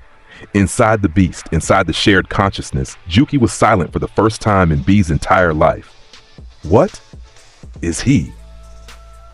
B reformed from the fallen beast, human again, on his back in a crater the size of a small town. His sunglasses were gone. His body steaming with residual Biju chakra, blood running from his nose and ears, and he was laughing. Wee-ha! Oh man! He sat up, wiping blood with the back of his hand. That was real! That was the realest hit I've ever taken, fool! His remaining blades, 3 had broken in the impact, clattered beside him. Naruto landed in front of him, extended a hand, but differently from how he'd done it before. This wasn't the hand of a king demanding submission. This was the hand of a warrior acknowledging another warrior who'd taken his best and stayed conscious. You're strong enough to still be smiling, Naruto said. That puts you in a category with exactly nobody else I've met. You hit like the world-ending kid? B accepted the hand and was pulled to his feet. His body wobbled but held. What you want from the #1 rapper, the 8-tailed beast master clapper?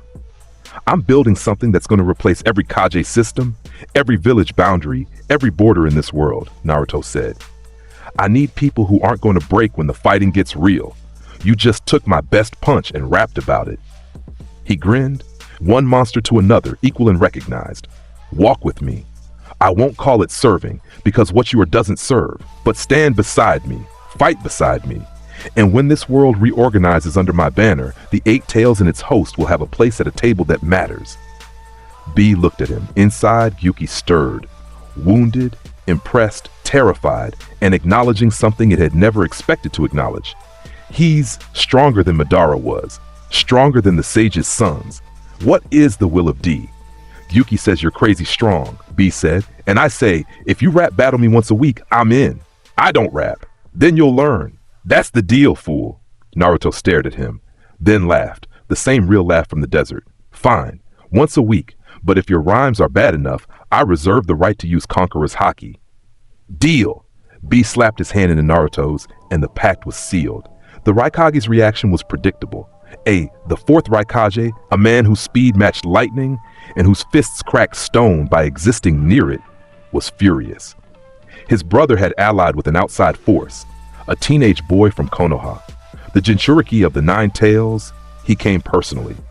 Crashed through the mountain pass with lightning armor blazing, his massive form moving at speeds that blurred even to trained ninja eyes. He landed in front of Naruto with his fist cocked, the fastest punch in the shinobi world, the lariat, enough force to decapitate a tailed beast.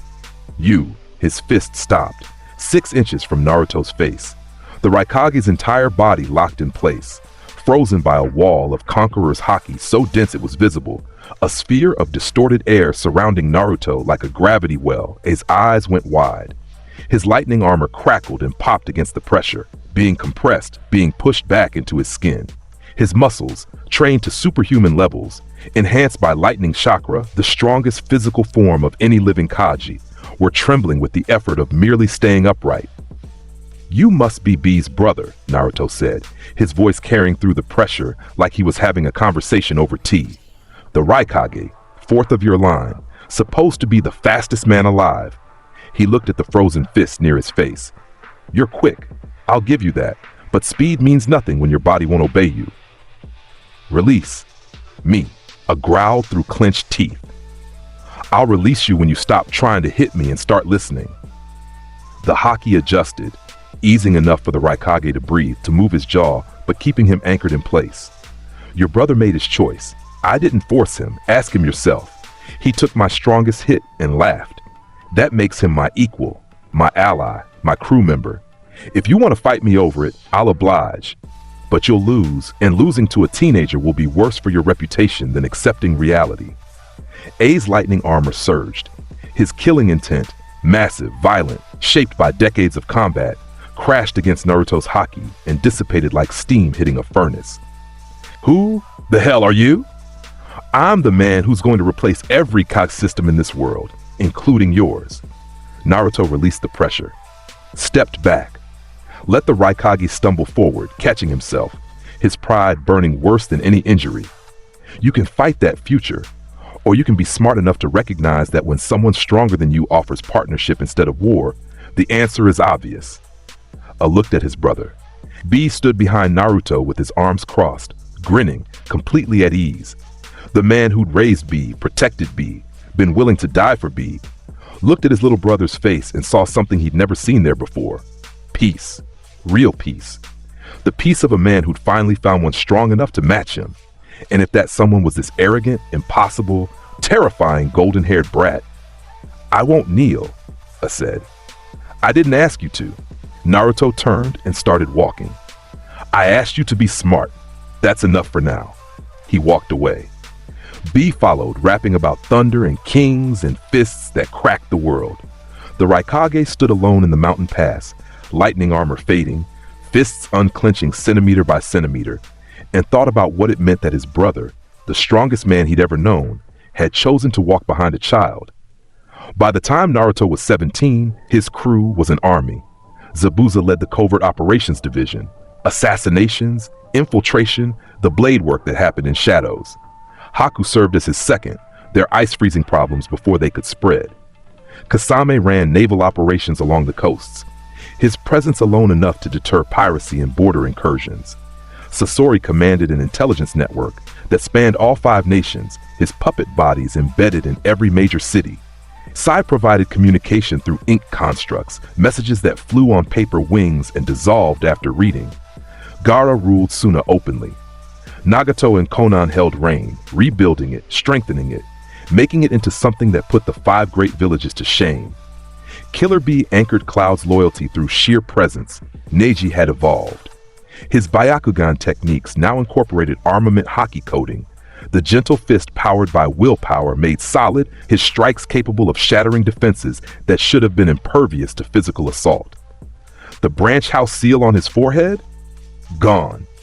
Removed by Naruto himself through a focused application of Conqueror's Haki that overwrote the seal's binding mechanisms, the same way his Haki had broken the cursed tongue seals on root agents. On the day the seal dissolved from Neji's skin, the Hyuga prodigy had stood in front of Naruto and said, "I will follow you until the world remembers this day as the one where cages stopped existing." Sasuke's Sharingan had evolved. Watching Naruto, training against Naruto, pushing himself against the ceiling that Naruto's existence represented until his eyes cracked open into the next stage, the Mangekyo Sharingan, awakened through the grief of learning Itachi's truth and the rage of knowing his brother had been consumed by a system of lies. His Susanoo was indigo. It was magnificent. And it was one of many weapons in an arsenal that served Naruto's flag. And behind all of it, behind every monster, every conquered territory, every shifted alliance, stood Hinata. She joined the crew officially 6 months after that night in the desert. Her fighting style had transformed. Gentle Fist merged with the observation techniques Naruto had taught her, creating a combat form that anticipated attacks before they launched and shut down opponents before they could act. She was lethal. She was brilliant. And she stood at Naruto's right hand in every strategy meeting. Her Byakugan seeing threats that even his observation Haki caught a half second later. "You're my eyes," Naruto told her one night on the roof of the Kazekage Tower in Suna. "I feel the world, but you see it in ways I can't." "Then let me be that," she said. And her hand found his in the dark. The world was ready to break. And the thing that was going to break it had been lurking in the shadows the entire time, wearing a mask, pulling strings, moving pieces toward a single terrible checkmate. Obito made his move on a Tuesday that the world wouldn't forget. The declaration came through every communication channel simultaneously, a voice broadcast through captured communication seals, a masked face projected onto the sky above every major village through a genjutsu that covered half the continent. "I am Madara Uchiha, and I am declaring the Fourth Shinobi World War." The 10 Tails. That was the endgame. 7 of the 9-tailed beasts had been extracted and sealed into the Gedo statue. Only the 8 tails still inside B and the 9 tails still inside Naruto remained. And Obito, wearing Madara's name, wielding Madara's plan backed by Black Zetsu and 100,000 White Zetsu, was done waiting. He revived Madara, the real one. Edo Tensei, the reanimation jutsu, bringing back the legendary Uchiha in an immortal body with infinite chakra. The man who'd fought Hashirama, the man whose name made Kage go pale, reborn, reanimated, walking the earth again with his Rinnegan and his eternal Mangekyo, and his absolute certainty that the world's freedom was an illusion that needed to end. The allied shinobi forces formed overnight. 5 villages combining their military, 100,000 ninja from all nations, united against the existential threat of the Ten Tails revival. But the true force, the one that was going to decide this war, wasn't an alliance of villages. It was a crew of monsters. Naruto stood on a cliff overlooking the assembled army. Behind him, his people. Sasuke at his right, Mangekyo blazing. Neji at his left, Byakugan active, Haki crackling faint across his palms. Gaara suspended on a cloud of sand. Killer Bee with 8 blades strapped to his back. Kasame carrying a new sword, one forged specifically to counter Biju-level threats. Nagato in a mobile chair, Rinnegan burning. Konan's paper wings spreading behind them, both in a wall of white. Zabuza and Haku flanking the formation. Sasori somewhere in the ranks, his body already distributed across 3 puppets positioned in the army's medical corps. And beside Naruto, closer than anyone, Hinata, Byakugan active, hands loose and ready. "The man calling himself Madara thinks this is a war," Naruto said to his crew. His voice carried through the wind. The allied forces below couldn't hear him. This was for his people alone. "It's not. A war implies 2 sides with a chance of winning." His grin split his face. The Xebec grin. The captain's grin. The grin of a man who'd walked onto God Valley knowing he was facing impossible odds and deciding that impossible was just a word used by people without enough will. "This is a hunt. The last obstacle between me and the throne. And when it's over..." He raised one fist toward the horizon where the enemy gathered. "There won't be a shinobi system left to rebel against us. There will only be the world I built, that and the people lucky enough to live in it." He jumped from the cliff. His crew followed.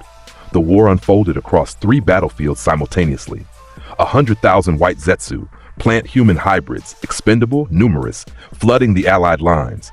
Reanimated legends, the previous Kage, the seven swordsmen of the mist, the Gold and Silver brothers, rising from coffins to fight the living, the Allied forces held. Barely. Because in every sector where the line was about to break, one of Naruto's monsters arrived and ended the threat with violence that bordered on natural disaster.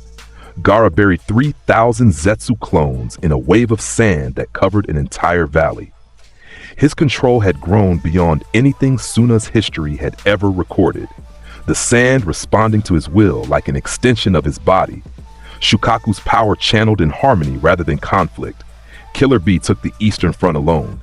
The Eight Tails at full power, Biju bombs firing in sequence, each one erasing a battalion of enemies from existence. He rapped through the entire thing. Badly, but effectively. Kasame held a river crossing against 5 reanimated swordsmen, his former colleagues from the 7 swordsmen of the mist. He beat them all, broke their swords one by one. His new blade, Naruto had named it King's Fang, because naming crew weapons was apparently something he did now. Tore through reanimated bodies faster than they could reform. Neji and Hinata fought side by side for the first time. Byakugan and Byakugan, branch and main. The old hierarchy dissolved in the unity of 2 Hyuga fighting under the same banner. Their combination attacks shut down reanimated ninja before they could complete a single jutsu. Hinata's strikes had grown devastating, her palms carrying enough force to crack through Edo Tensei's regeneration matrix, disrupting the seals that held souls to bodies. Sasuke Susanoo walked the battlefield like a god of war, indigo, towering, its blade cutting through Zetsu ranks in swathes of 100 at a time. His Manjikyo had awakened Amaterasu in one eye and Kagutsuchi in the other, the black flames and the ability to shape them. He didn't need either. The Susanoo alone was overkill against anything below Kaji level. Nagato, in his mobile unit, connected to 6 new paths constructed from the war's fallen, with permission, a difference that mattered to the Changeman, held the central support line. His Rinnegan techniques provided battlefield control that no enemy strategy could counter. Universal Pull yanked enemy formations into disarray. Almighty Push created buffer zones around allied positions. The King of Hell restored allied wounded, and at the center of it all, at the heart of the conflict, moving toward the true enemy, was Naruto. The White Zetsu army was filler. The reanimated legends were distractions. The real threat was at the back, Obito Uchiha wearing the mask, controlling the Gedo statue, and Madara, the real reanimated Madara Uchiha, standing beside him with crossed arms and a smile that said he'd been waiting for this since before he died. Naruto walked through the battlefield toward them. He didn't run. Every enemy in his path simply fell. The conqueror's Haki expanding outward in waves, thousands of Zetsu collapsing unconscious in his wake like wheat before a scythe. Reanimated ninja tried to block him, and their souls, held to bodies by Edo Tensei's bindings, were ripped free by the sheer pressure of his passing. The jutsu that held them couldn't maintain its grip when something this heavy moved through its proximity. The dead returned to death, voluntarily, because staying in the presence of that will was worse than the void. Obito saw him coming. The masked man stood beside the Gedo statue. 7 beasts sealed inside, 2 more needed, and watched the golden-haired boy carve a path through the army with nothing but his presence. Madara, Obito said. He's here. The reanimated legend opened his eyes. The Rinnegan, purple, ringed, stolen from Nagato's bloodline through machinations that spanned decades, focused on the approaching figure. And for the first time since his revival, Madara Uchiha's smile faltered. That pressure, Madara murmured. It's not chakra. His reanimated body, theoretically immune to damage, infinitely regenerating, took an involuntary half-step back. The eternal Manjekyo spun, analyzing, finding nothing in its centuries of accumulated knowledge that matched what it was seeing. What is he? The Nine Tails host, Obito said. He's more than that. Madara's arms uncrossed, his body shifted into a battle stance, something he hadn't needed to do since fighting Hashirama. Much more. Naruto arrived, stopped 20 meters from them. The ground between his position and theirs was scorched and cracked from the residual Haki in his steps. Behind him, the cleared battlefield. Thousands unconscious, hundreds of reanimations dissolved. His crew dealing with the remainder, just him and them. The final obstacles. The masked man, Naruto said, looking at Obito. And the legend, Madara Uchiha in the flesh, well, in the Edo Tensei. His eyes shifted to Madara. Read the man through observation Haki. Immense presence, vast chakra, the weight of a warrior who'd been legend since before the village system existed. You're real. Everything I've fought up to this point has been your shadows and your students, the copies, the imitators. The grin emerged, wide, hungry, burning with the fire of a man who'd spent a lifetime preparing for this exact confrontation. You're what I've been waiting for. Madara studied him. The Rinnegan and Sharingan both active, both analyzing, both finding the same impossible conclusion. You're not a product of this world's system, Madara said. His voice carried the smooth confidence of a man who'd planned his own resurrection. Whatever power you wield, it originates elsewhere, from outside the chakra paradigm entirely. Give the dead man a prize. Naruto cracked his neck. In another world, another life, I stood on an island called God Valley and fought two men who were your equivalents. The strongest of their era joined together against me because neither one alone was enough. Crimson lightning erupted across his body. The air warped. The ground fractured outward in spiderweb patterns. I lost that fight, died standing, died laughing. His fists clenched and the sky above them answered. Clouds spiraling into a vortex, the upper atmosphere reacting to the conqueror's Haki like an ocean responding to the moon. It took two gods to put me in the ground, Madara, and that was my last life, before I spent 13 years in this body getting stronger. He raised his fist, black as void, wreathed in crimson lightning so bright it cast shadows in daylight. The air around it screamed, molecules vibrating at frequencies that made reality itself uncomfortable. You get one shot, Naruto said. Give me everything. Susanoo, Rinnegan, Gedo statue, whatever you've got. Because I'm gonna break it all with one arm. And I want you to feel what it's like when destiny meets its better. Madara's face split into a grin. Not fear, exhilaration. The same look he'd worn facing Hashirama. The same battle madness that made him legend. Finally, the reanimated Uchiha's chakra erupted. Blue, then purple, then pure white as the Rinnegan and Mangekyo activated simultaneously. Someone worth my time. Madara's perfect Susanoo materialized, not the partial version, not the ribcage or skeleton, the perfect form, 100 meters tall, armored like a samurai god. Dual blades in each hand, each one capable of cutting mountains. A spectral warrior so massive it cast the entire battlefield in indigo shadow. Inside it, Madara was laughing. His hands moved through seals at speeds that blurred even for a reanimated body. Tengai Shinsei! A seal activated in the sky above, and a meteorite began to descend. A literal asteroid, pulled from the upper atmosphere, large enough to end civilizations. Obito moved simultaneously. His Kamui activated, the Mankyo ability that let him phase through reality, become intangible, drag things into a pocket dimension.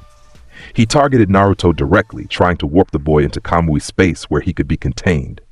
The meteorite fell. The Susanoo's blades swung. Kamui's vortex opened. 3 attacks, 3 different vectors. An S-rank combo from 2 of the strongest Uchiha in history.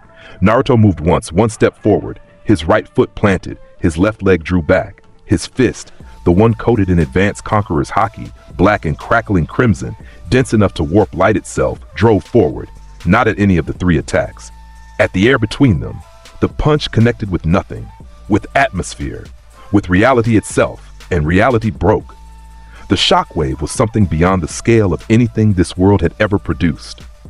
It traveled outward from his fist in a dome of pure force that made Pain Shinra Tensei look like a breath. The sound barrier didn't break. It was atomized. The visual effect was a wall of white expanding in every direction, the air itself compressing and then detonating. The meteorite, a rock the size of a small city falling from space, hit the shockwave and was blown backward, sent spiraling up, away, back into the atmosphere, trailing debris and fire. The Susanoo's blades swung into the wave and were arrested mid-motion, the spectral swords stopping cold, cracks spreading across them from the impact point. The perfect Susanoo's armor cracked, its chest plate splintered, one arm sheared off at the elbow and dissolved. Kamui's vortex, the dimensional portal that should have been untouchable by physical force, was overwhelmed. The space-time ninjutsu collapsed as the shockwave passed through the dimensional boundary. destabilizing the technique, forcing Obito back into physical space with a scream as his Sharingan overloaded.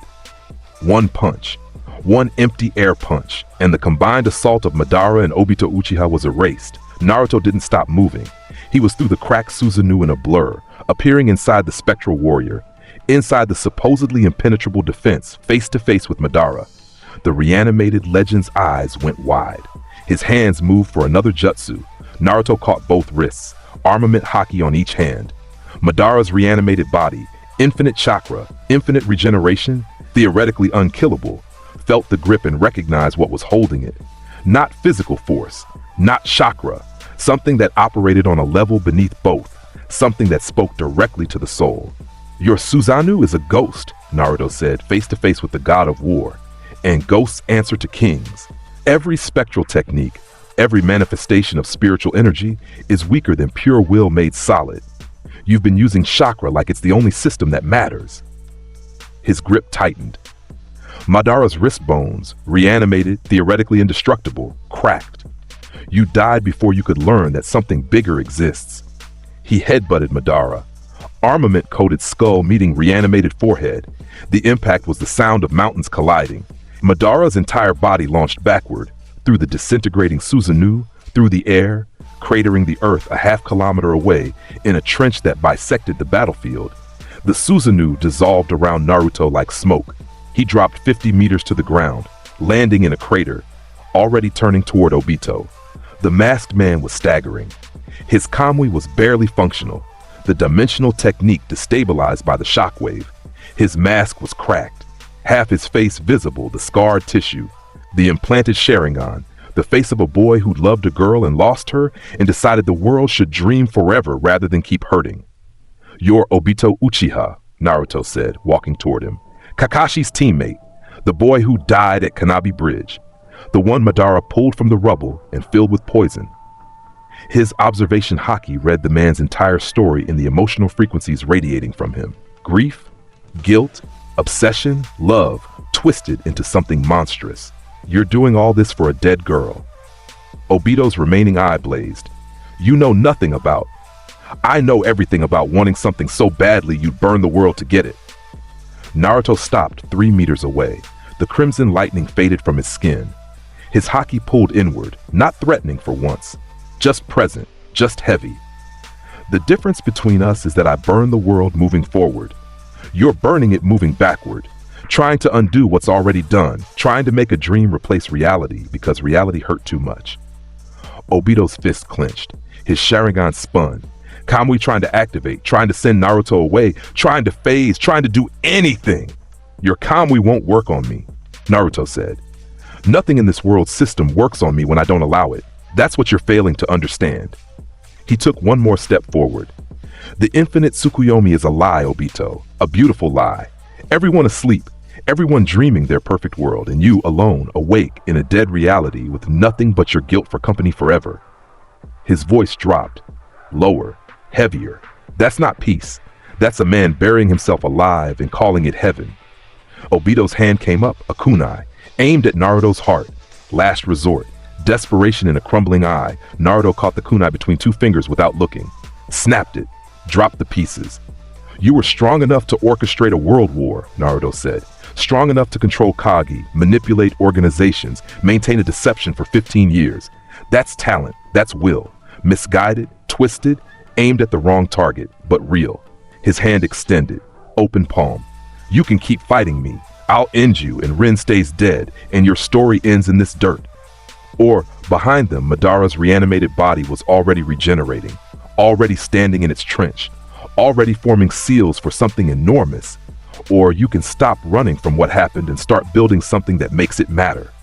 Under me, under my flag, where the world changes for real instead of getting drugged into a nightmare.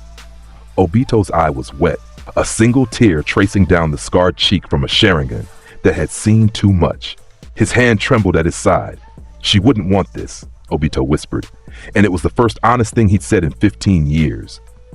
Then stop, Naruto said. Behind them, Madara's voice boomed across the field. Enough! The reanimated legend was back, reforming rapidly, his infinite chakra already generating another perfect Susanoo. Obito, the plan, It's over. Obito's voice was small, broken. But the Sharingan in his skull made a choice, and Kamui activated one final time. A vortex opened, pulling the Geto statue, pulling the 7 sealed beasts inside it, pulling them into Kamui's pocket dimension, where Obito sent them to a place even Madara couldn't reach. Obito! Madara's roar shook the earth.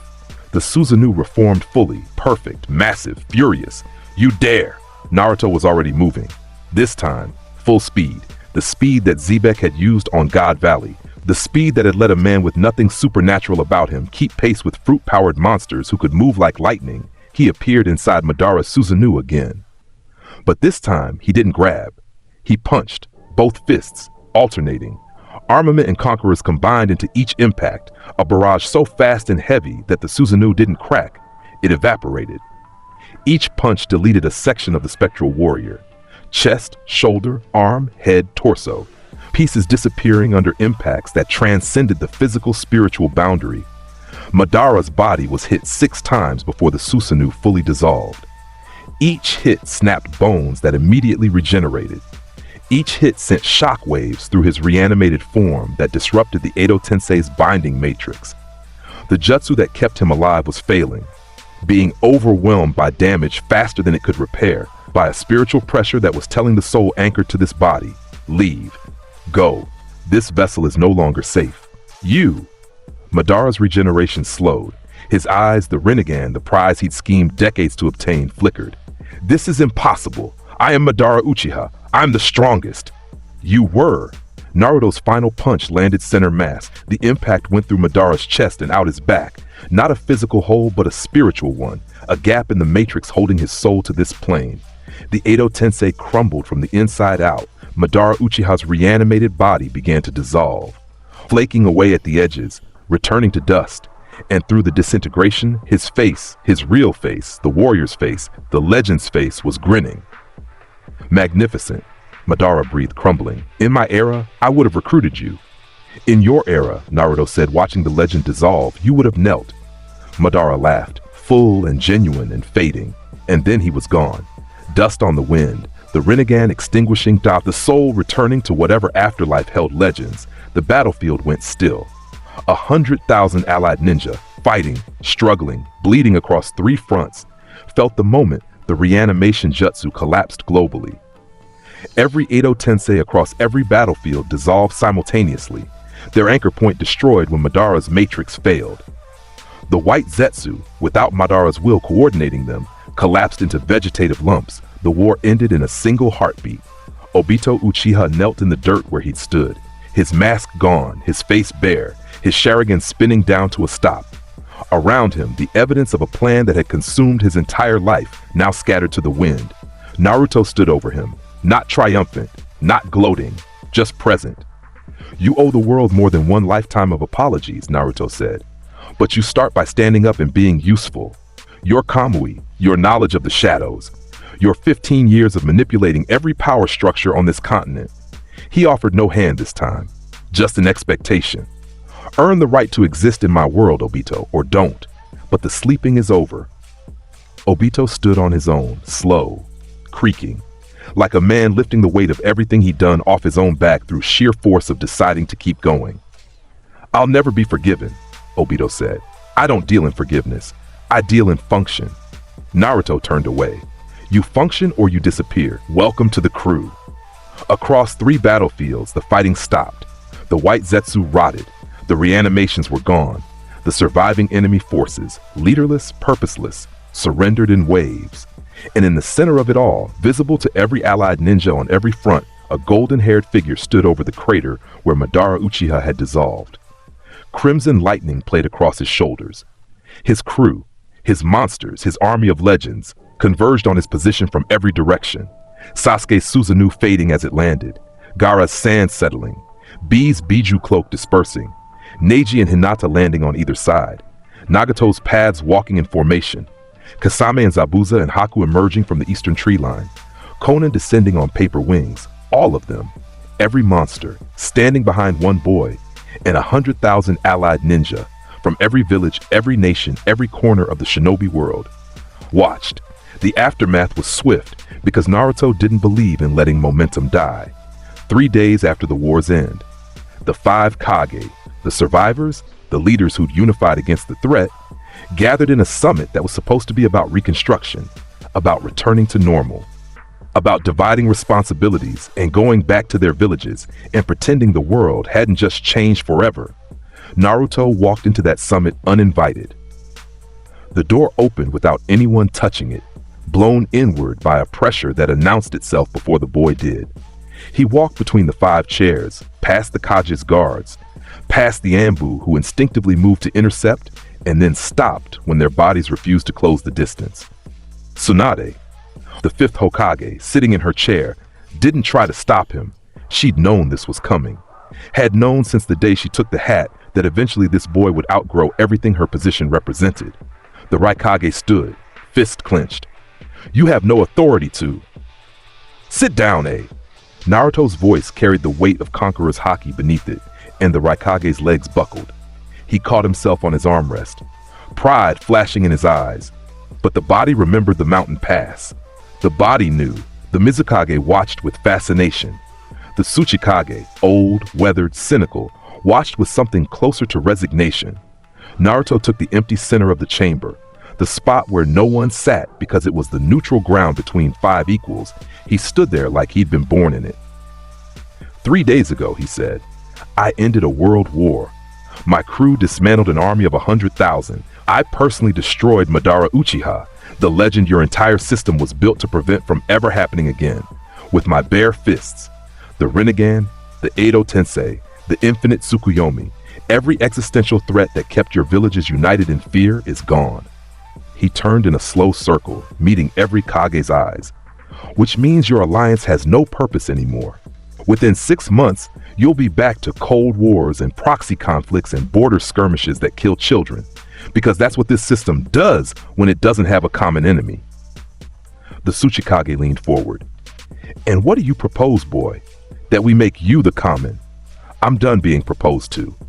Naruto's Haki spiked, just enough to make every person in the room grip their chairs. I'm not asking permission. I'm not negotiating terms. I'm telling you what's going to happen.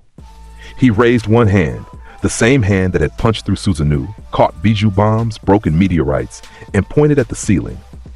There is going to be one authority above the 5 villages, one seat above the 5 Kage, one law that supersedes all your individual codes and treaties and shadow games, and I'm going to sit in it. The Mizukage's lips parted. A 6th Kage? Above. Don't insult me with Kage. Kage means shadow. I'm not anyone's shadow. His hand lowered. I'm the throne everyone else's chair sits beneath. King of everything, of the 5 nations, of the shinobi system, of whatever comes after it. The chamber erupted. The Raikage's voice, the Tsuchikage's protests, guards reaching for weapons, tension building towards something that wanted to be violence. Naruto released Conqueror's Haki, unrestrained, everything he had. The summit chamber's walls cracked, all 4 of them, simultaneously, fractures spreading from floor to ceiling like veins of lightning frozen in stone. The table between the Kage split down the middle. Every guard in the room collapsed, unconscious, foaming, down in a heartbeat. The Kage themselves were pinned to their chairs by pressure so intense that Onoki, the ancient Tsuchikage, the man who'd fought Madara in the previous war, felt his heart stutter. The Raikage's lightning armor activated involuntarily. His body's last defense, and was compressed flat against his skin. Tsunade's strength of 100 seal cracked across her forehead, pouring chakra into her body to keep her conscious. The Mizukage's fingers dug grooves into stone armrests, and above them all, above everything, Naruto stood untouched, immovable. The pressure radiating from him like a sun produces light, effortless, fundamental, the expression of a soul that simply weighed more than anything else in this world. Let me make this simple, he said, and his voice cut through the pressure like it was designed for exactly these acoustics. You can accept what I'm offering. Your village is intact, your people protected, your positions maintained beneath my authority, or you can resist. And if you resist, I won't conquer your villages by force. His grin appeared. I'll just stand outside your gates and let this pressure build until your populations collapse and your economies halt and your military forces can't stand upright within a mile of me. The siege won't last a day. The pressure eased. Slightly. Enough for breath. Enough for thought. This isn't a coup, Naruto continued. Your villages keep their identities. Your Kaji keep their seats. But above you, above all of you, there's me. The disputes between nations, I settle them. The wars that cycle every 20 years, they stop. The children sent to die in proxy battles for political games, that ends today. His hands went into his pockets. The Xebec grin softened into something less predatory and more absolute. The certainty of a man stating natural law. I was born with the will to stand above everything. I've spent 13 years proving it. 3 days ago, I killed what you've spent your entire careers being afraid of. So, he looked at them. 5 leaders, 5 nations, 5 expressions, ranging from fury to awe to resignation to something that might have been relief. Agree, or make me prove it again. The Raikage spoke first, through gritted teeth, through a pride that was physically cracking under the weight of reality. And if we agree, what do we call you? Naruto's answer was immediate. Absolute. The same tone as a man giving his address. King. The Tsuchikage, oldest living Kage, survivor of 3 wars, veteran of facing legends, looked at this boy, this impossible, undeniable, terrifying boy, and said the thing every person in the room was thinking. Gods help us, he's gonna do it, isn't he? Already done, Tsunade said, and she was smiling one by one in the minutes that followed through negotiation and pressure and the simple, brutal mathematics of what happened when you tried to fight someone who could knock your entire military unconscious without raising a hand. The Kaji agreed. Conditional terms, trial periods, review clauses. They tried to build limits into it, frameworks, checks and balances. Naruto let them talk, let them feel like they were maintaining agency, because the concessions didn't matter. The moment they said yes to the principle, to the existence of a seat above theirs, the rest was just decoration on a throne that already existed. He left the summit at sunset. His crew waiting outside, every monster, every legend, every caged bird he'd freed, and every demon he'd tamed, standing in formation in the courtyard. Hinata was at the front. She watched him walk down the steps, hands in his pockets, that grin on his face that she'd been in love with since she was 5 years old. The grin that said, "I told you so," without needing to say it. He reached her, stopped, looked at the crew behind her, Sasuke and Neji flanking, Gaara with his Kazekage robes, B with his sunglasses finally back on, Nagato in his chair, Konan at his side, Zabuza and Kasame comparing blades, Haku serving tea to Sai who was trying to paint the sunset, Sasori standing motionless and content, Obito at the back, masked again, watching everything with an eye that was learning what remorse looked like in practice. His monsters, his family, his crew. They said yes, Hinata said. She already knew. She could read it in the way he moved. They said yes. He took her hand, turned to face his people, all of them looking at him, the way they'd been looking at him since the first moment each of them understood what he was. 13 years ago, Naruto said, his voice carrying to every one of them, I woke up in this body with the memories of a king and the will to make it happen again. In another world, another life, I reached for the top and 2 gods put me in the ground. I died before I finished what I started. His grip on Hinata's hand tightened. His eyes burned blue, the blue of oceans, the blue of sky, the blue of something infinite and unashamed. This time I finished. This time I found something Xebec never had, people worth standing beside instead of just standing above. He raised their joined hands, his and Hinata's, and the crew saw it and understood. The king had a queen, the throne had a partner. The absolute authority had found the one thing that made absolute authority feel like home instead of lonely. The world changes tomorrow, Naruto said. New laws, new borders, new meaning to what it means to be a ninja, a village, a nation. It won't be perfect. It'll be messy and people will hate it, and there will be 100 attempts to tear it down before it takes root. His grin, that eternal, impossible Rock Xebec grin, split his face in half, and will break every single one. Sasuke stepped forward, his mangekyou blazing indigo, his right hand gripping the hilt of a sword that had ended 100 reanimated legends 3 days ago. His face, always brooding, always burning, wore something new, pride, belonging, the look of a sword that had found its sheath. The strongest crew in history, Sasuke said, standing behind the man who conquered gods. He drew his blade, pointed it at the sky, and his Susanoo flickered into existence behind him, massive and indigo, mirroring the gesture. I was going to be an avenger, a weapon of revenge, a dead man walking toward a dead brother. His eyes found Naruto's. You made me something better, something that lives past the killing. He slammed the blade down, embedding it in stone. I am your sword, today and until this world forgets our names. Naruto looked at him, at the boy who'd fought him at the Valley of the End and come back swinging, at the rival who became a blade. They won't forget, Naruto said. I promise you that. Neji spoke next, then Gaara, then B, rapping something so terrible and so genuine that even Kisame laughed. One by one, the crew affirmed themselves, the thing they were, the thing they'd built, the thing they'd become under the banner of a boy who looked at the world's systems and said, mine. The sun set behind them. The 5 Kage Summit building cast a long shadow in the dying light. And above it, above everything, the sky was clear. The clouds had parted hours ago, pushed aside by the pressure of the thing that had walked into that building and walked out a king, Naruto Uzumaki. Rocks D. Xebec reborn. The will of D made flesh in a world that didn't know what that meant until it was too late. He'd been born with the soul of the most dangerous man across any ocean. He'd been sealed with a demon that now sat in respectful silence inside his gut, watching through crimson eyes that had long since stopped trying to understand and simply accepted. He'd built a crew out of monsters, the broken, the abandoned, the caged, the betrayed, and forged them into the strongest force any shinobi had ever witnessed. And now he sat above it all, the way he'd always said he would, the way Xebec had said he would on the deck of a ship in another world, another life, another dream that died one sunrise short of completion. Not this time, Naruto said to the sky, to the memory, to the ghost of a captain whose will had survived death itself and crossed the boundary between worlds to try again. This time, we made it. Inside the seal, in the mindscape, Kurama opened one enormous eye. The great fox had been silent through everything, through wars and conquests and gods falling.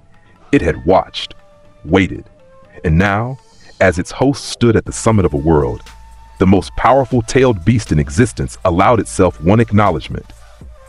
King, Kurama rumbled, and closed its eye again. Enough said.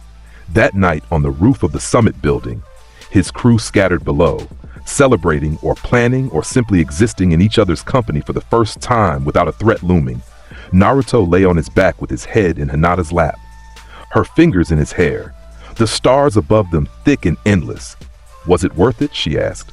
Her voice carried something lighter than he'd ever heard in it. Freedom, maybe. Joy. Every single second.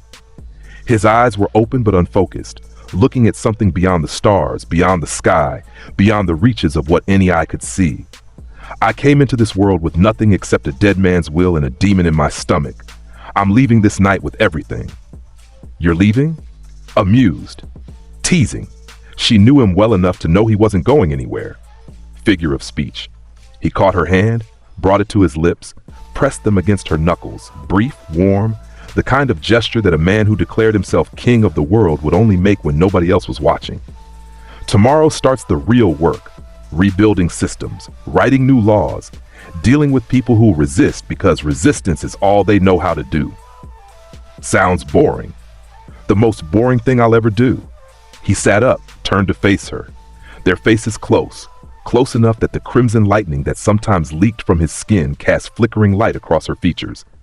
Which is why I need someone beside me who makes it bearable. Hinata's Byakugan activated, one final tell, the involuntary expression of emotion she'd never fully controlled, and deactivated again. She smiled. You already have me. I know. He kissed her forehead. The same forehead that had pressed against his in a desert months ago. But hearing you say it never gets old. Below them, Konoha stretched to the horizon, rebuilt, thriving, oblivious to the fact that its sky had changed shape, that the system they'd grown up in was already gone, that by morning the word Kage would mean something different than it had at dawn. Naruto looked at it all, his starting point, his village, the place that hated him, raised him, feared him, and was now, finally, completely, irrevocably his.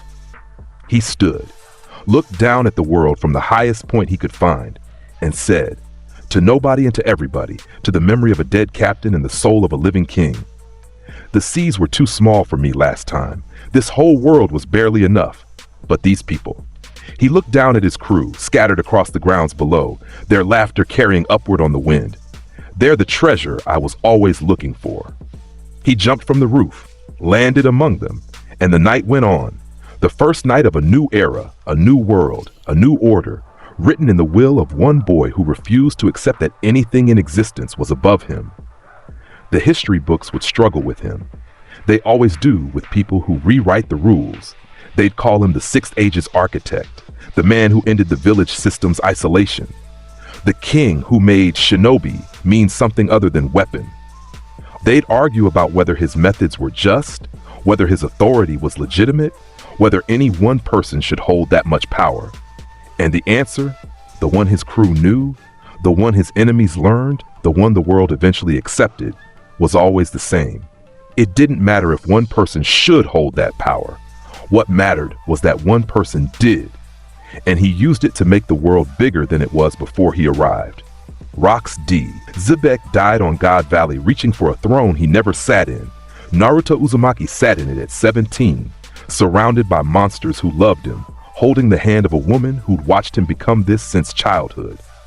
Looking at a world that had knelt and deciding, with the same certainty he'd carried in 2 lifetimes, that kneeling was just the beginning of standing up under a banner worth standing for, the will of D, the will that breaks cages, kills gods, and builds kingdoms out of broken people who were too strong for the boxes the world put them in.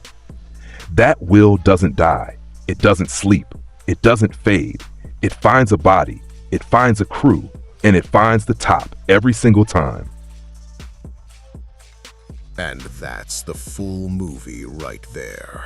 Naruto as Xebec's reincarnation, taking over everything with his insane crew.